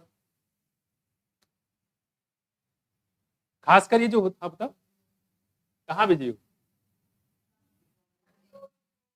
हाँ, जैसे खासकर ये जो मैंने देखा, आप जरूर डॉक्टर वाले केस में ज्यादा होता है, वो डॉक्टर प्रोफेशन में टाइम बड़ा दिक्कत होता है ना, और भी गवर्नमेंट जॉब, जैसे मान लो वाइफ और हस्बैंड दोनों लोग जॉब कर रहे हो, दोनों दोनों और दोनों हाथ से पैसे बटोर रहे हो, ठीक है, खासकर डॉक्टर वाले केस में देखो कि मैडम भी डॉक्टर और हस्बैंड भी डॉक्टर, ठीक है, तो उसमें होता क्या है कि भाई दोनों लोग क्या है, क्लिनिक पे जा रहे हैं, हॉस्पिटल जा रहे हैं, वहां से छूटे दूसरी क्लिनिक पे जा रहे हैं, वहां छूटे दूसरे हॉस्पिटल जा रहे हैं, 2-2 घंटे 3-3 घंटे बैठ रहे हैं, तो बच्चों को टाइम कहाँ दे पाएंगे, वो दे पाएंगे, नहीं दे पाएंगे, और बच्चे कहाँ बैठे हैं, बच्चों के लिए डाल दिया 4-5 क्या नाम है नौकर, वो देख रहे हैं उनको उनको खाना भी खिला रहे हैं, कपड़े धुल रहे हैं, नौकर लगा रखा, ऐसे बहुत सारे केस में, ठीक है, लेकिन जो चीजें माँ बाप से मिलेगी वो नौकर से मिलेगा, नहीं मिलेगा, वो नौकर तो नौकर तरह होता है, खाना खिला रहा, पता नहीं प्लेट धुला कि नहीं धुला उसने, ऐसे ही खिला दिया है, नहीं कर पाएगा, ठीक है, तो ऐसे चीजें मैंने खुद ऑब्जर्व की है, खुद देखा है चीज,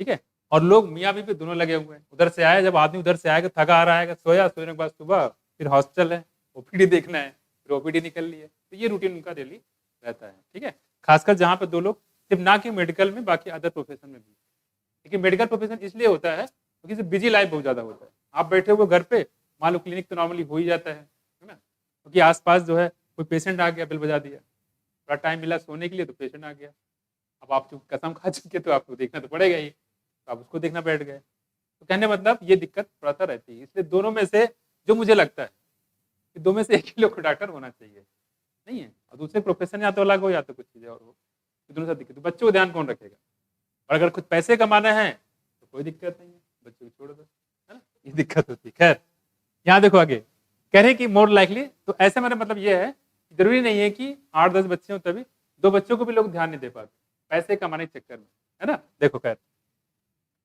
यहाँ कह रहे हैं यहाँ पे, टेकिंग ड्रग्स और alcohols are more likely to be taken up at a young age, more during the adolescence, hence it is best to identify the situation that में पुश एन एडल्ट, मतलब ये कहने मतलब है कि बच्चों को ध्यान रखो उसको कि बच्चा कहाँ पढ़ रहा है, क्या कर रहा है, कोई गलत संगत तो नहीं लगी हुई है, सारे दोस्तों को नंबर कंटेक्ट में रखो, मान लो कोई इमरजेंसी हो जाए तो आप पता कर सको किस दोस्त, अगर मान लो यहाँ पे नहीं है तो कहाँ होगा, कहाँ हो सकता है, ठीक है, तो कहते हैं ना, और दोस्त होगा रमेश उसी अड्डे पे बैठा होगा, पता है, तो एक रहता है कि आदमी कहीं ना कहीं होगा, तो एक होता है कि अगर हाथ देखो तो वहां मिलेगा आपको 100%, क्योंकि उसमें क्लोज नाथ रहता है ना, गठबंधन दोस्ती रहती है ऐसी, ठीक है, तो वही कहने मतलब है यहाँ पे कि आप उसको पूरा ऑब्जर्वेशन करो, अगर मान लो उनके अल्कोहल वगैरह शुरू कर दिया उसने, आपको कहीं से पता चल गया कि हाँ अल्कोहल शुरू कर दिया, तो जाहिर सी बात क्या करो, आप संगत अलग करो या कुछ ऐसे एक्टिविटीज में लगा दो, उसको एंगेज रखो ताकि वहां से वो छूट जाए, देखो, ठीक है, अब कह रहे हैं यहाँ पे मोर, वही कह रहे हैं यहाँ पे, hence it is best identify the situation that में पुश एन एडोलसेंट, और ये भी देखो यहाँ पे बच्चे को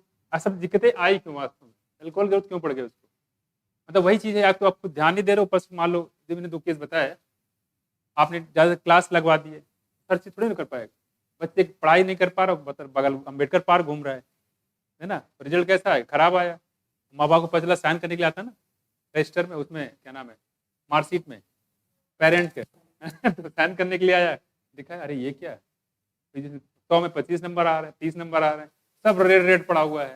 बोला इधर आओ, पढ़ाई नहीं करते हो? अरे मम्मी आ जाएगा, अगली बार आ जाएगा। अब वो क्या होगा फिर? प्रेशर डाल दिए, इस बार नहीं तो भेज देंगे तुमको बाहर। अब वो अंडर प्रेशर में आ जाएगा तो क्या उठा लेगा? बिल्कुल। तो आपने कोई ऐसा बाहरी दबाव दिया, ये घर से बाहर निकाल देंगे अगर इस बार नंबर नहीं आए तो धमकी देना शुरू हो जाएगा। 14-15 साल का बच्चा जो है, अगर आपको धमकी देना शुरू कर तो क्या होगा फिर? वो गलत संगत में जाएगा और जाके जो जहाँ पे एक बोतल पी रहा था फिर 2 बोतल पिएगा। अरे यार मम्मी ने ऐसा बोल दिया, नहीं बोलना चाहिए था। ठीक है, तो ये सारी चीजें दिक्कतें आए, तो उसको आप देखो कि कहाँ किस वजह से दिक्कतें आ रही है। यहाँ देखो, drug alcohol and to take remedial measures well in time, और समय पे आप देख लो उसको। उस समय ऐसा होगा, बच्चे होते हैं थोड़ा सा ध्यान नहीं दे पाएंगे, आप अगर उनको देखो सही से ध्यान दोगे तो बच्चे सुधर जाएंगे, अदरवाइज वो क्राइम की तरफ जाएगा फिर आगे। ठीक है, आगे देखो, क्योंकि समय पे उसका निपटारा करिए। In this regard the parents and the teachers have a special responsibility. यहाँ पे पेरेंट्स और टीचर की रिस्पॉन्सिबिलिटी बन जाती है। टीचर भी चीज को देखे कि बच्चा आखिर क्या दिक्कत है उसके साथ। मैंने पहले बताया यहाँ पे कि टीचर का रोल काफी ज्यादा होता है कि बच्चा पढ़ नहीं रहा है, क्या दिक्कत है एटलीस्ट डिस्कस करो। यहाँ देखो, और पेरेंट की भी जिम्मेदारी बन जाती है। भाई टीचर कब तक देखेगा? तो क्लास में तभी देख पाएगा ना, लेकिन ज्यादातर समय तो अपने घर पे रहता है, तो पेरेंट की जिम्मेदारी बन जाती है। तो घर में पेरेंट की, स्कूल में या क्लास में टीचर की। यहाँ देखो, teacher have a special responsibility parenting and that combines with the high levels of nurturance and consistent discipline। मतलब उसकी जो देखभाल करने की बात, नर्चरिंग मतलब क्या करना? देखभाल करना, उसको देखभाल की जरूरत होती है। And consistent discipline has been associated with the lower risk of the substance. मतलब ये कि अगर उस पर ध्यान दोगे, देखभाल करोगे, उसको समझाओगे, टीचर भी समझाएगा, तो कैसे हो सकता है कि बच्चा जो है गलत रास्ते में चला जाए इसमें। ठीक, देखो आगे तो कह रहे हैं यहाँ पे एल्कोहल या ड्रग, टोबैको और abuse. Some of the measures mention here would be particularly useful for prevention and control of alcohol drug abuse among the adults. मतलब ये कहने मतलब है, सीधी सी बात है, पेरेंट्स गार्जियन सब लोग ध्यान देंगे बच्चों पे, तो इन सब चीजों से अगर मान लो पता चल भी गया है तो बहुत दिक्कत की बात नहीं है। ये सोचो कि आपको पहले पता चल गया है, एक स्टेज वो आता है जिसमें लीवर डैमेज हो गया है, किडनी फेल हो गया है, सारे कर्म हो गए उसके, तो उसके मतलब क्या होगा जब आप जागे और 2 ही बच्चे थे, दोनों सब खत्म। तो उस चीज से बेहतर है कि आपको समय से आप उसको ऑब्जर्व करते रहें। खैर, ये कुछ बातें बात करें यहाँ पे, इसमें ऐसा कोई खास पॉइंट नहीं है जो आपके लिए इस पे क्वेश्चन बने। यहाँ देखो आगे, इस बात देखो कह रहे हैं यहाँ पे कि इसमें क्या क्या चीजें और भी चीजें हैं जो आपको ध्यान रखना है। देखो, जैसे पहले बताया गया अवॉइड अनड्यू पीयर प्रेशर, क्या मतलब इसका? देखो,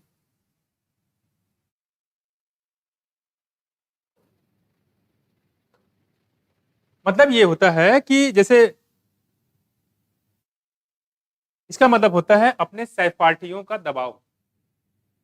जैसे कोई बच्चे स्टूडेंट जो कमजोर है और जो जो टॉप लेवल पढ़ने में ठीक है, तो क्या करेगा, उसको प्रेशर आ जाता है, मेरे नंबर आ रहे, तुम्हारे नहीं आ रहे, नहीं आएंगे, कभी नहीं आएंगे, तुम कितना पढ़ नहीं आएंगे, तुम्हारे आगे दिखाओ जाने। अवॉइड अनड्यू पीयर प्रेशर, तो अपने सहपाठियों को दबाव ना करे। ठीक है, क्योंकि असर होता है, ये बच्चों के साथ बहुत ज्यादा कॉमन है स्कूल में, और ये बहुत बड़ा गलत परंपरा भी है। आप देखना, आपने भी कभी जज किया होगा आपके क्लास में, स्कूल में, कि अक्सर जो देखा होगा कि आप में क्लास में जो 2 बच्चे होते हैं, 2-3 बच्चे खास होते हैं, जो टीचर की नज़र में बहुत ज़्यादा वो हीरो रहते हैं। कुछ भी होगा उन्हीं से, दोनों बच्चों, सारा फोकस उनका उन्हीं बच्चों पर रहता है। अल्टीमेटली वो दूसरे बच्चों को जलाते हैं। ठीक है, अरे जो बच्चा पढ़ के आया उसको क्या पढ़ा रहे हो?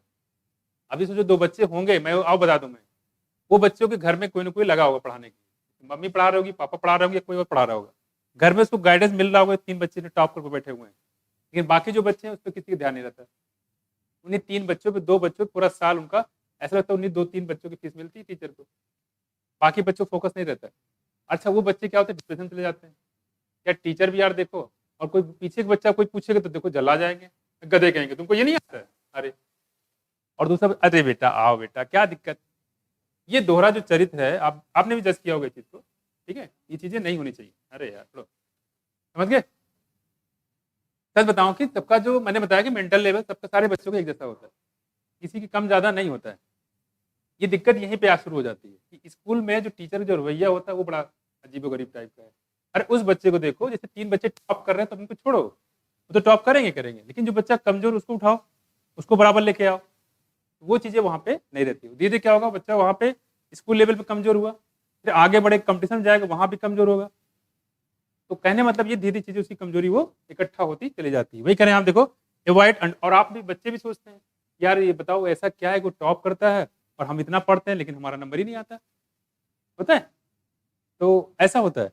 तो बच्चा क्या समझे, उसको लगता है हाँ, मान लेगा यार, मेरा लग रहा है दिमाग ही कमज़ोर है, सही है, इसलिए हम नहीं कर पा रहे हैं, मान लेगा वो, ठीक है? अब देखो, तो कहने मतलब यहाँ पे ये है, जैसे मैं अपने दोस्त की कहानी सुनाऊँ, वो हमेशा डिस्ट्रिक्ट टॉप किया था उसने, ठीक है? रावली में डिस्ट्रिक्ट टॉप किया था और उसके साथ ये था कि क्योंकि हम लोग 6 क्लास से साथ में थे, तो अच्छा पढ़ने में बहुत टॉप था, फिज़िक्स, केमिस्ट्री, साइंस, साइकोलॉजी, पुस्तक विज्ञान, मतलब कोई भी चीज़ ऐसा नहीं था जिसमें टॉप ना करता हो वो। और हम भी सरप्राइज़ रहते यार ऐसा क्या, और कोई टीचर पूछे, कुछ भी पूछे, ज़ुबान पे, हम मतलब सोचे क्या करता है यार ऐसा कि इसको सब कुछ याद रहता है? भाई एक सब्जेक्ट कोई कमज़ोर तो होना चाहिए। वो सब कुछ नहीं था, इंग्लिश, हिंदी, सोशल साइंस सब कुछ टॉप। कुछ भी पूछे टीचर ज़बान पे, हम भी सोचने लगे, मैं ये लगा था यार, लग रहा है हम इतना पढ़ते हैं हमें तो नंबर नहीं आता है। इसका ऐसा क्या कि आता रहता है। उसके बाद अचानक ये केस हुआ, मैं उससे घर चला गया, एनटीपीसी, ठीक है? मेरा बहुत क्लोज़ फ्रेंड है अभी, ठीक है?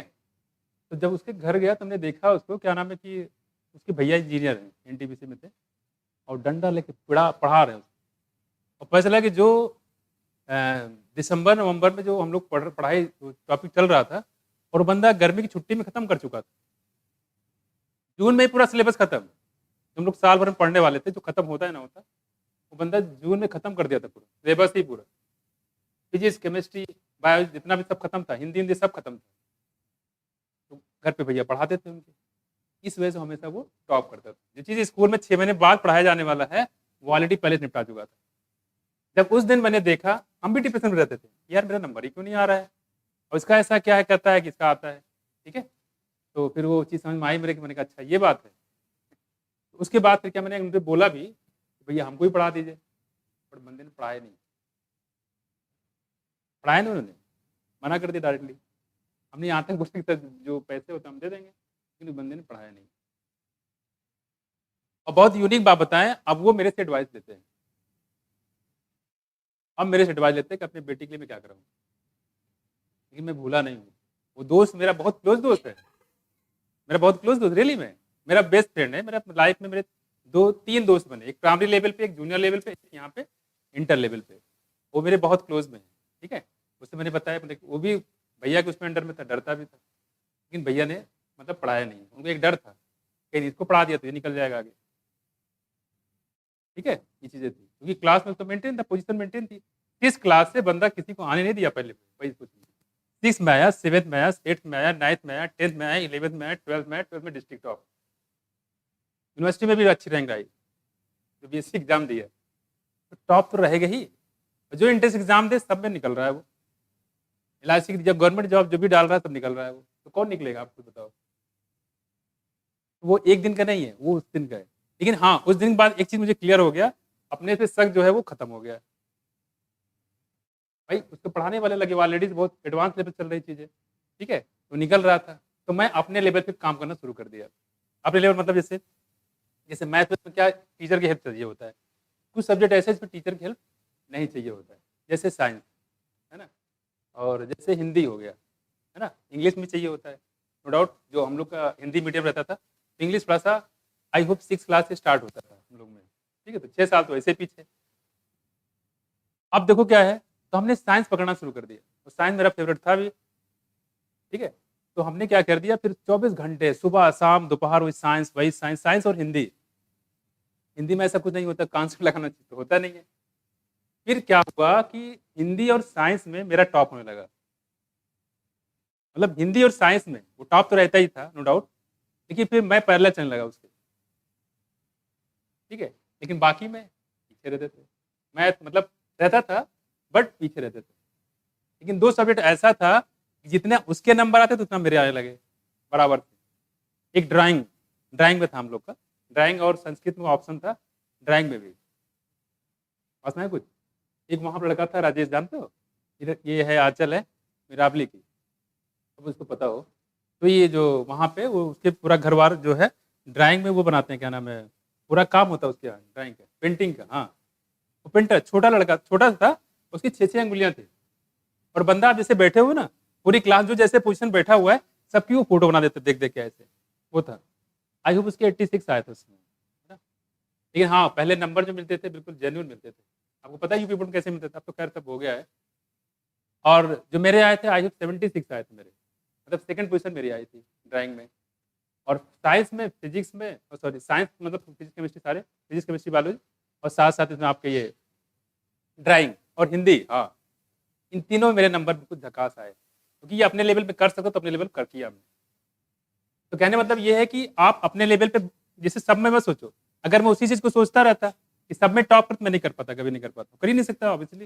भाई मैथ में टीचर की जरूरत पड़ती है, कुछ समझ नहीं आया तो जरूरत पड़ेगी, पास में कुछ। लेकिन हाँ ऐसा नहीं कि सारे सब्जेक्ट आपके वैसे होते जिसमें आपको कुछ ना कंट्रीब्यूशन ना कर सकें।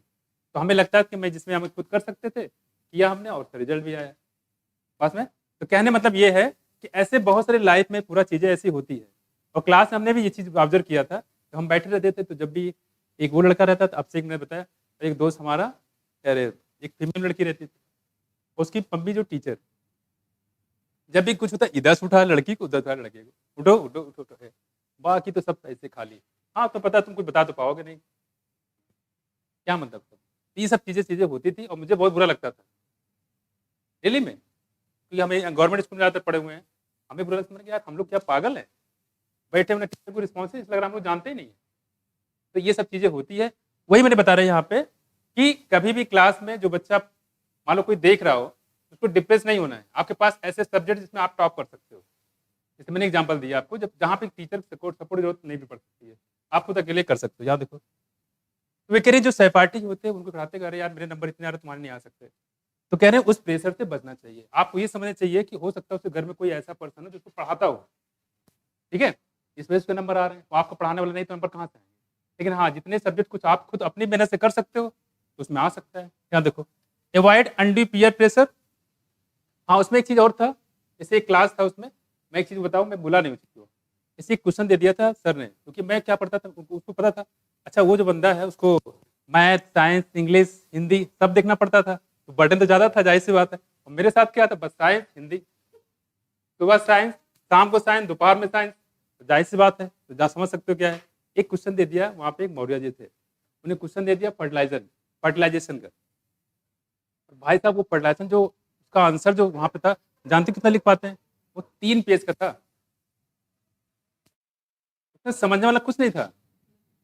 सिर्फ आपको पता है, आपने भी किया होगा, तो रटने वाला था, बहुत सारी चीजें आपने कभी समझा नहीं होगा, रटने में काफी दिमाग में लगता था उसमें, सब लोग रट लो फटाफट जल्दी से, और रट भी जाते थे। जो आपकी रटने की स्पीड पहले थी, क्या भी है, नहीं है वो फर्टिलाइजेशन क्वेश्चन दिया सर ने, बोला कि कल करके आना है, 3 पेज का था। और आई उस चैप्टर जो साइंस वाले में, तो सबसे बड़ा आंसर था उसका, 3 पेज का सोचो, और सबको दे दिया। सबके लिए तो नॉर्मल सी चीज थी, लेकिन मेरे लिए चैलेंज बन गया था वो, ठीक है। और भाई साहब विश्वास नहीं करेंगे, तुरंत बैग फेंक दिया मैंने, तुरंत खाना खाया, तुरंत लग गया उसको, रट रट के एक एक लाइन, एक एक वर्ड आगे से पीछे तक नहीं हुआ, माँ लिखा तो बे तक है, रट के रेडी बैठे हुए थे, इंतजार कर रहे थे। तो सर ने जो है, उनको तो याद था, बोले हाँ कल दिए थे, याद हुआ। और कितने बच्चे थे आयो, 70-80 बच्चे थे, ठीक है, सब लाइन बैठे हुए हैं। तो पूछे क्या नाम है, हाँ बताओ, 10 रुपये, जानते हो पहले का किससे पूछने वाले थे, हाँ बताओ कौन सुनाएगा, पहले उन्होंने बोला कि हाँ तुम सुनाओ, फिर तुम सुनाओ, फिर 20 ने उठाया, उधर उठाया, ठीक है। उसके बाद जो है ये सब चीज़ें चलती रही, किसी को याद नहीं था, किसी को याद नहीं था, ठीक है। वो ऐसा कोई इसको बोले सर इतना लंबा कौन याद कर पाएगा, ठीक है, आप कोई और क्वेश्चन दे दीजिए। जब उन्होंने ये बोला किसी को याद है, तो हमने खड़ा कर दिया। और वो भाई साहब चेहरा, पूरी क्लास चेहरा दिख रही थी कि क्या यार कौन सी बला है, 3-3 पेज का लाइन बाय लाइन रट के बैठा हुआ है। उस दिन मैं सोया नहीं था जब उन्होंने क्वेश्चन दिया था, क्योंकि मेरे चैलेंज बन गया था। तो ये चीज होती है, ठीक है। तब मैंने उस समय ये लगा कि यार मैंने अपने मेहनत से किया, इसमें किसी का वो नहीं था। लेकिन हाँ उसमें ये चीज लिया कि वो मेरा कंप्यूटर बन गया, मुझे ये कहीं से लग रहा था मैं इससे आगे कैसे निकलूँ। तो सारे सब्जेक्ट नहीं निकलते, एक सब्जेक्ट निकल सकते हैं, उतना कर लिया मेरे लिए बहुत था। और खुशी इस बात की हुई थी कि 70 लोगों में हम इकलौते थे जो इन्होंने आंसर दिया था।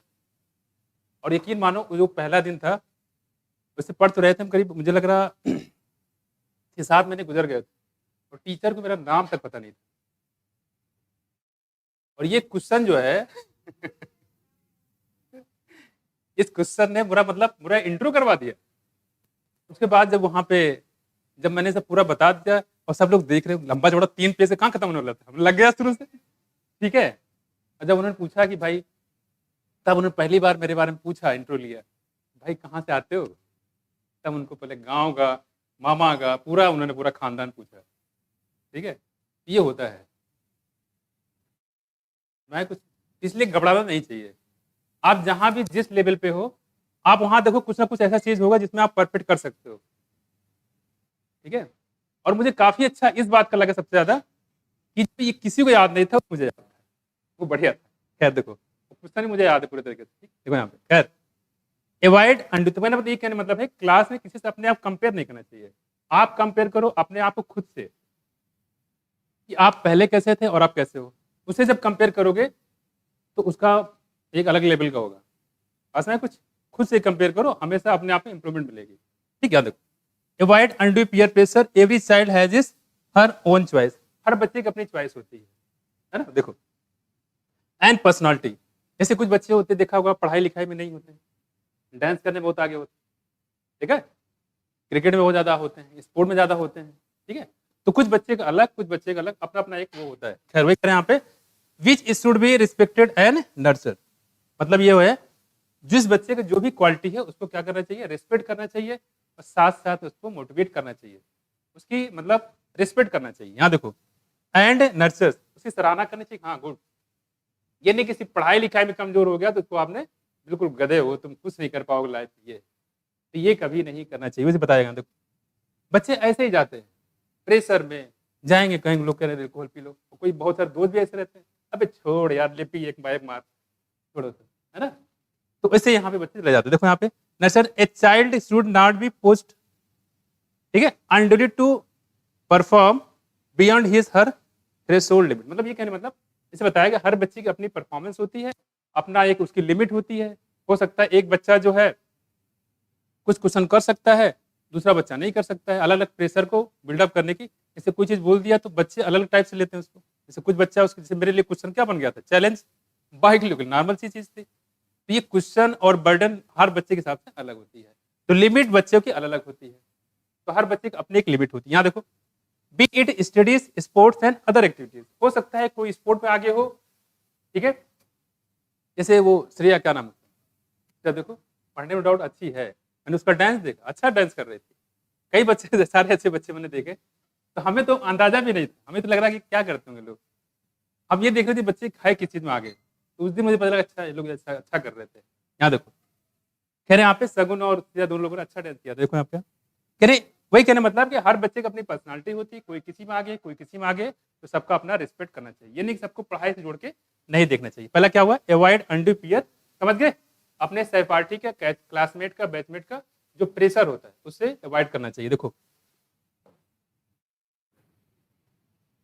तो इसमें ऐसा कुछ बहुत ज्यादा चीजें है नहीं है, ठीक है, बस एक आपके लिए बताया गया है।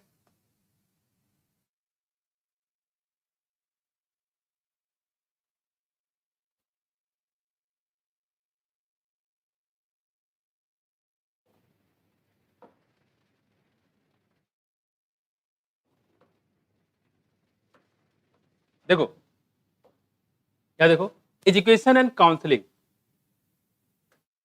और मान लो बच्चा बहुत डिप्रेस में है, पेरेंट्स से बात नहीं कर रहा है, किनारे है, आइसोलेट है, बिल्कुल चुप चुप तो रहता है, गुमसुम रहता है, कोई भी हो सकता है, बच्चा बच्ची कोई भी हो सकती है, ठीक है। तो पहला काम क्या है, कुछ लोग पहले पर्सन बना लेते हैं, अरे कहीं बैच मैच लड़के आई होगी, लड़की वहाँ लड़ाई की होगी इसलिए बात नहीं कर रही है, नहीं देखो उसे पूछो एटलीस्ट कम से कम क्या हुआ, कुछ बात हुई क्या है। एजुकेशन एंड काउंसलिंग, बहुत सारे बच्चे होते हैं जो चीज़ों को बता ले जाते हैं, कुछ बच्चे ऐसे जो माइंड दिमाग में रखते हैं, या कुछ चीज़ें ऐसी है जो अपने वो फ्रेंड से, एक फ्रेंड सर्किल ऐसा होता है जिसमें बच्चे कुछ छिपाते नहीं, बता देते हैं। तो यहाँ पे एक फ्रेंड की जिम्मेदारी भी बन जाती है ना, कि कोई चीज़ मान लो वो अपने घर पे नहीं बता पा रहा है, फ्रेंड को बता दे रहा है, तो आप जाके गार्जियन को उसको थोड़ा सा बताओ। देखो यहाँ पे एजुकेशन एंड काउंसलिंग, अगर उसको कोई दिक्कत है उसको एजुकेट करिए, उसकी काउंसलिंग करिए। देखो, educating and counselling him her face to problem and stress and to accept disappointment and failure as part of life, ये इंपॉर्टेंट। देखो, accept and disappoint as it and failure as part of, कह रहे कि जो success होना या fail होना, fail हो जाना, ये क्या है, एक लाइफ का एक पार्ट है, लाइफ नहीं है, लाइफ का पार्ट है। हो सकता है आप किसी चीज में फेल हो गए हो, एक आध दो एक्टिविटीज में, लेकिन इसका मतलब ये नहीं कि आप हमेशा फेल होते रहेंगे। किसी चीज़ में फेल हुए तो हो सकता है आगे चल के बहुत बड़ी चीज़ में आप उसमें पास होने वाले हैं लाइफ में, है ना? ये भी चीज़ें यहाँ पे हो सकती है। वो कह रहे हैं कि education and counselling accept this, तो इस चीज़ को एक्सेप्ट करना चाहिए। ठीक है, फेल हो गए कोई बात नहीं, आप उसको देखो कि कहाँ गलती गड़बड़ कहाँ हुआ, गलती कहाँ हुआ मेरे से, ठीक है? उसको इम्प्रूवमेंट करके फिर आगे से चलो। वही कह रहे हैं यहाँ पे कि ये सब जो है फेल हो जाना या किसी चीज़ में बहुत सक्सेस मिल जाना, इसका ये लाइफ का एक पार्ट है। यहाँ पे लाइफ खत्म नहीं हो जाती। कुछ लोग लगता है क्या लाइफ खत्म, यहाँ पे फेल हो गए लाइफ खत्म, बस नहीं कि इस बार जो नंबर मेरे काम आ गए लाइफ खत्म हो गई। आपने देखा होगा बहुत सारे केस, अब तो खैर नहीं होते, बट पहले बहुत सारे होते थे। नंबर कम आ गए, घर वाले इतने नंबर, पड़ोस वाले इतने नंबर, दोस्त यार इतने नंबर, जाके कूद गया। क्या करेगा वो दोस्त यार, घर वाले जिसकी जिम्मेदारी थी इसको समझाने की, कोई बात नहीं, तुम अगली बार अच्छे से करना, तो मान जाता से सब के सब किनारे हो गए। अब उसको क्या लगेगा, वो आइसोलेट हो जाएगा। आइसोलेट बने दिमाग में फिर वही आएगा, अरे छोड़ो यार, कोई साथी भी नहीं तो क्या करेगा। आदमी सुसाइड करने की एक कंडीशन ये भी होती है, जब उसको ये लगने लगता है कि नहीं कोई साथ नहीं उसके, तभी वो सुसाइड करता है। क्या बतिया रही हो? हाँ हाँ बिल्कुल, वही मैं कह रहा हूँ ना, वही मैं कह रहा हूँ। ठीक है, तो नहीं हुआ तो दोबारा देते, क्या दिक्कत। वही मैंने मतलब ऐसे बच्चे जो बहुत सारे होते हैं नीट में उनकी परफॉर्मेंस कम हो जाती है, तो वो उनको लगता है कि पूरी लाइफ खत्म हो गया। ऐसा नहीं, फिर दोबारा नीट दो, अच्छे से तैयारी करो, देखो कहाँ गड़बड़ हुआ है। पोस्टपोन नहीं करते मत करो, अब अगला करो। अगला तुम्हारे चांस 6 महीने 7 महीने बाद फिर एग्जाम है, उसकी तैयारी करो और अच्छे से करो, सोचो कि इस बार हमें एम्स मिले। पास में है कुछ, तो कहने का मतलब ये कि आपके पास ऑप्शन रहते हैं, लेकिन आप क्या मान लेते हो, कुछ पागल लोगों के चक्कर में आप फंस जाते हो, अरे यार बेकार हो गया, लाइफ बेकार हो गई, सिलेक्शन नहीं हुआ। तो ये सब नहीं करना, सिलेक्शन या रिजेक्शन ये पार्ट ऑफ लाइफ है, लाइफ नहीं है। तो ये नहीं कि ये अगर इसमें सिलेक्शन नहीं हुआ है तो लाइफ खत्म हो गई, ऐसा नहीं है।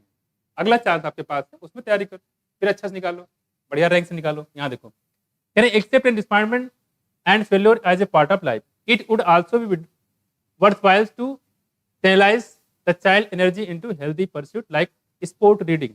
तो कह रहे हैं कि बच्चे जो है उनको आप समझाओ, जैसे ये योगा, उनको समझाओ जरूर कि बच्चे थोड़ा मेहनत करो, क्योंकि मेहनत नहीं करोगे तो आगे कंपटीशन नहीं कर पाओगे। ठीक है, फिर कैसे क्या करोगे, फिर किसी से बताओ, फिर क्या करोगे तुम बताओ। तो बच्चा खुश सोचेगा, हाँ यार बात तो सही कह रहे हैं कि भाई अगर पढ़ाई नहीं करेंगे तो आगे कंपटीशन का है, उसके नहीं होगा तो फिर क्या करेंगे, फिर प्राइवेट इधर काम 5-6 हज़ार दिन भर रात भर। तो उसको जब समझाओगे तो बच्चा चीज़ों को समझ जाएगा। दूसरी बात उसको यह है, अगर लगता है वो डिप्रेशन में तो कोई इसको स्पोर्ट ज्वाइन करा दो। ठीक है, स्पोर्ट ज्वाइन करा दो या कोई बुक उसको दे दो अच्छे से कोई पढ़ने के लिए, या म्यूजिक वगैरह कुछ लगा दो, तबला रख दो, हारमोनियम रख दो, गिटार रख दो, उसमें इंगेज हो जाए, साथ साथ योगा वोगा करवा दो। उससे क्या होगा कि कुछ एक्स्ट्रा जो कुछ एक्टिविटीज उसमें इन्वॉल्व कर दो, ताकि बच्चे के दिमाग जो है डाइवर्ट हो जाए थोड़ा। अदरवाइज खाली बैठेगा दिमाग में घुसेगा, तुम्हारे नंबर कम आ रहे हैं, तुम्हारे नंबर नहीं कम आ रहे, तुम्हारा सिलेक्शन नहीं हुआ, वही दिमाग में उसको वो करता रहेगा। ऐसे क्या होगा, उसका माइंड डाइवर्ट हो जाएगा। तो करें ऐसे बच्चे जो डिप्रेशन में है उनको अलग से कुछ अलग से एक्टिविटीज में लगा दो। पास में यहाँ देखो, तो पहला क्या हुआ, एजुकेशन एंड काउंसलिंग, उसको काउंसलिंग करा दो। काउंसलिंग मतलब यही चीज़ है, उसको समझा दो, क्योंकि जो सुसाइड वाले केस होते हैं बहुत शॉर्ट टर्म के लिए होते हैं। शॉर्ट टर्म एक झटके के साथ आता है और सब कुछ खत्म कर देता है। अगर वो टाइम ड्यूरेशन अगर बचा लिया किसी, तो फिर वो चीज़ें खत्म हो जाती है। मान लो कोई सुसाइड का आपने देखा होगा मूवी में, तो कोई सुसाइड करने जा रही है, अचानक कोई हीरो आता है, वो बतियाने लगता है, वहाँ पिज़्ज़ा बहुत अच्छी बनी थी, मतलब वो दिमाग अलग कर दिया। तो जैसे वो खाने पीने की बात कर ले, दिमाग जहाँ से उसका सुसाइड से दिमाग हटा, वो कभी सुसाइड नहीं करेगी, डर के मारे फिर भाग रहा आ जाएगी। मान लो कूद रही होगी तो नहीं कूदेगी फिर वो, बस में तो उसका दिमाग जो है पता डाइवर्ट कर देना। ठीक, अब देखो यहाँ पे खैर दूसरी बात करें यहाँ पे, तो ये मैंने बताया टीचर और गार्जियन दोनों की जिम्मेदारी बनती है समझाना चाहिए, ठीक कोई बात नहीं, नहीं हुआ कोई बात नहीं। अब ये देखो कि आपकी गलतियां कहाँ थी, कहाँ गड़बड़ किया आपने, उसी को सुधार करो, तो 6-7 महीने बाद फिर एग्जाम है, उसमें लग जाओ फिर से। यहाँ देखो seeking help from parent and peer, और यहाँ पे देखो मैंने बताया ना पेरेंट एंड पीयर मतलब उसके जो दोस्त यार है उनकी जिम्मेदारी काफी ज्यादा बढ़ जाती है। बहुत सारी बातें होती है जो आप अपने पेरेंट्स से नहीं बताते, लेकिन दोस्त से शेयर कर देते हैं, यार ऐसा ऐसा हुआ है, ये हुआ, बताओ मुझे कुछ समझ नहीं आ रहा है। गार्जियन बताएंगे, पापा मम्मी और डांटेंगे और मारेंगे, होता नहीं होता कि दोस्त से सब बता दो, पेरेंट्स से नहीं बताते हो। यहाँ पे दोस्त और पेरेंट की जिम्मेदारी बढ़ जाती है। देखो कह रहे कि help from the parents and peers should be sought immediately. कोई ऐसी बात है जहाँ पे बच्चे उसको लग रहा है यार ये कुछ भी कर सकता है, अचानक तुरंत जो है गार्जियन को बताना चाहिए कि भाई ऐसी चीजें हो सकती है, इसके साथ ये दिक्कतें आ रही है। देखो सॉर्ट इमीडिएटली, तुरंत उसको बताना चाहिए, इससे पहले कोई एक्टिविटीज करे। जैसे परसों एक केस आया था मेरे पास, वो हैंगिंग का था वो, पता नहीं रात में कब किसने फांसी लगा लिया था, और कौन सी जगह मुझे याद नहीं आ रहा है, आसिफ पास का था, उसने फांसी लगा, लड़की थी 38 साल की थी, और फांसी लगा दी उसने, खत्म हो गई। ठीक है, तो कहने मतलब यहाँ पे ये है, तो वही कहने मतलब है कि ये सब चीज़ें थोड़ा सा तुरंत एक्शन, जहाँ पे इसे क्या है खतरे वाली बात, बच्चे देख लो दिमाग कुछ काम नहीं कर रहा है, अचानक वो मरने मरने की बातें कर रहा है ना, तो कर देगा वो। यहाँ देखो, दे कैन गाइड appropriately से help may even be sought from the close and trusted friend. हाँ, दोस्त भी ऐसा होना चाहिए जो ट्रस्टेड हो, विश्वास पात्र बोलते हैं। दोस्त का मतलब यही होता है विश्वास पात्र, वरना कुछ गलत संगत दोस्त बन गए, खाने पीने वाले हैं, दास बताएंगे खाने पीने मौका लिया, जहाँ पे काम पड़ गया भाग लिए, ऐसे दोस्त की बात नहीं कर रहे हैं, ट्रस्टेड दोस्त होना चाहिए। ठीक है, जो आपके मौके पे साथ दे। यहाँ देखो, help may even be sought from close and trusted friends beside getting proper advice to sort out their problem. तो उसकी प्रॉब्लम को तुरंत वो गार्जियन तक पहुंचते पहुंचते सॉर्ट कर देंगे। मतलब एक दोस्त जो है वो भी समझा कर कोई बात नहीं यार छोड़ दे, इस बार फिर से तैयारी करो और अच्छे कॉलेज मिल जाएगा, हो सकता है तुम इस बार लेते तो खराब कॉलेज मिलता, इस बार तुम डायरेक्ट एम्स उठाओ, क्या दिक्कत। तो दोस्त अगर समझा देगा तो हाँ यार बात तो सही कर रहे हो, मतलब कुछ नहीं, जो कुछ इधर उधर घूम घाम रहे थे, मूवी सूवी देख रहे थे, क्रिकेट ज्यादा खेल रहे थे, तो बंद कर दो कुछ दिन के लिए, पढ़ाई कर लो, निकल जाओगे इस बार। तो ये दोस्त भी समझा सकता है, सॉर्ट कर सकता है।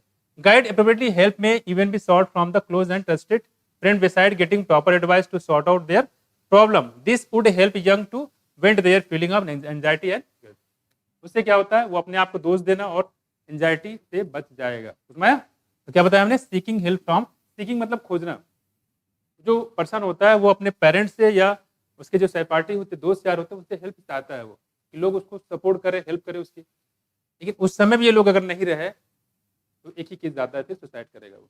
यहाँ देखो, लुकिंग फॉर डेंजर साइन, जैसे यहाँ देखो क्या मतलब, इसमें मतलब कोई बच्चा आपको पता चला कि हमारा जो बेटा है सिगरेट स्मोकिंग शुरू कर दिया है, अभी जल्दी से आज ही उसका स्टार्ट किया उसने, तो क्या करो, उसको सिगरेट का डिब्बी दिखाओ, ये देखो कैंसर, ऐसे करो तो कैंसर हो जाएगा तुम्हें, इतने लोग मर गए, ठीक, इतने लोग मरने वाले हैं हर रोज रोज, बताओ ये देखो कैंसर, उसको फोटो दिखाओ, लुकिंग फॉर डेंजर साइन उसको दिखाओ।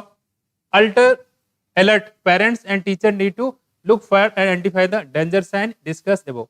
Even friends, if they find someone using drugs or alcohol, should not hesitate to bring this to the notice of the parent or teacher in the best interest of person concerned। मतलब ये हो गया कि अगर आपको कहीं किसी बच्चे को पता चला, यहाँ पे फ्रेंड्स है कोई भी हो, उसको ये पता कोई बच्चा गलत उसमें है, तुरंत जाके इन्फॉर्म करना चाहिए टीचर को और या पेरेंट्स को। अब लेकिन यहाँ दिक्कत क्या हो जाती है कि जो लोग उसको निगेटिव पर्पज ले जाते, कैसे पी लिया, कैसे यूज कर लिया, अरे ये कहो अच्छा होता पता चल गया, ना पता चलता तो क्या होता है। तो उसको गलत चीजों में उसको डांटने की जगह उसको ले जाकर थोड़ा सब समझाना चाहिए। वही कहने मतलब यहाँ देखो, अब कह रहे कि यहाँ पे अलर्ट पेरेंट्स तो हो गया, यहाँ पे measure would happen to requires to diagnose the malady and the underline the causes, this would help initiating proper remedial step to treatment. तुरंत जो है अगर मान लो उसका है, बहुत सारे बताए एंटी डिप्रेशन मेडिसिन आते हैं, जैसे कौन कौन, नाम बताओ, सो रहे हो क्या, कहानी सुन रहे हो, एम्फीटामिन, और बताओ हैं यार, 3:15 बज गए क्या, पता नहीं चला है? अरे यार पता नहीं चला है। अच्छा ये कहानी जैसी है भी थोड़ा सा, है ना। अच्छा एक काम करो, बस मुझे 2 मिनट दो, ये इसमें कुछ है नहीं, खत्म हो गया। देखो, लुकिंग फॉर डेंजर साइन मतलब ये कहने मतलब है कि उसको दिखाओ कि पैकेट देखो कैंसर, इससे पियोगे तो कैंसर हो जाएगा। खैर देखो, अगला हमारे पास क्या, देखो seeking professional and medical help, और जहां पे डॉक्टर की जरूरत पड़े तुरंत जाके डॉक्टर को दिखाना चाहिए कि बच्चा हमारा ऐसे से है, बताओ इसके लिए क्या करना है, खुद मान थोड़ा सा ध्यान रखें। और इसमें कुछ है नहीं, देखो समझ गए, 5 ही है ना इसमें, देखो 5 है कि 6 है, हाँ 5 है। पहला क्या बताया हमने, लुकिंग फॉर डेंजर साइन, और क्या क्या देखो, लुकिंग फॉर डेंजर साइन, ए सर अवॉइड अनडू पीयर प्रेशर, इससे क्या बताया, seeking help from parent and peers, ठीक है, और seeking from professional and medical help, इससे क्या बताया, एजुकेशन एंड काउंसलिंग। ये बन गया पूरा, लस्सी बना के पी जाओ, हो गया। अच्छा ये चैप्टर भी खत्म हो गया, ठीक है। चैप्टर खत्म हो गया है, तो इसमें कुछ एडिशनल चीज़ें जो एड्स के बारे में पढ़ाना है, कुछ थोड़ा सा एक दो टॉपिक उसके बारे में पढ़ा के तो चैप्टर को अगले जो चैप्टर होगा उसको स्टार्ट करेंगे हैं। हाँ, बीमारी, कुछ बीमारियों के बारे में बताना है आपको, है ना। हाँ हाँ हाँ हाँ, ये पूरा खत्म करवाएंगे, ठीक है।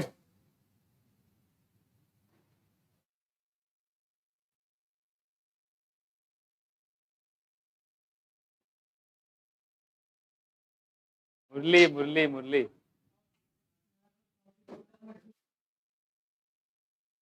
हाँ, इसको जरा मिलवा जरा, मुरली की रैगिंग लेते हैं, मुरली का रैगिंग लेते हैं।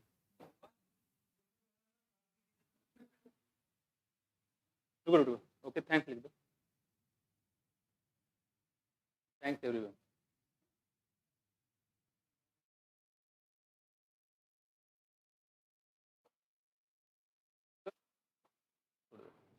बस बस बस बस।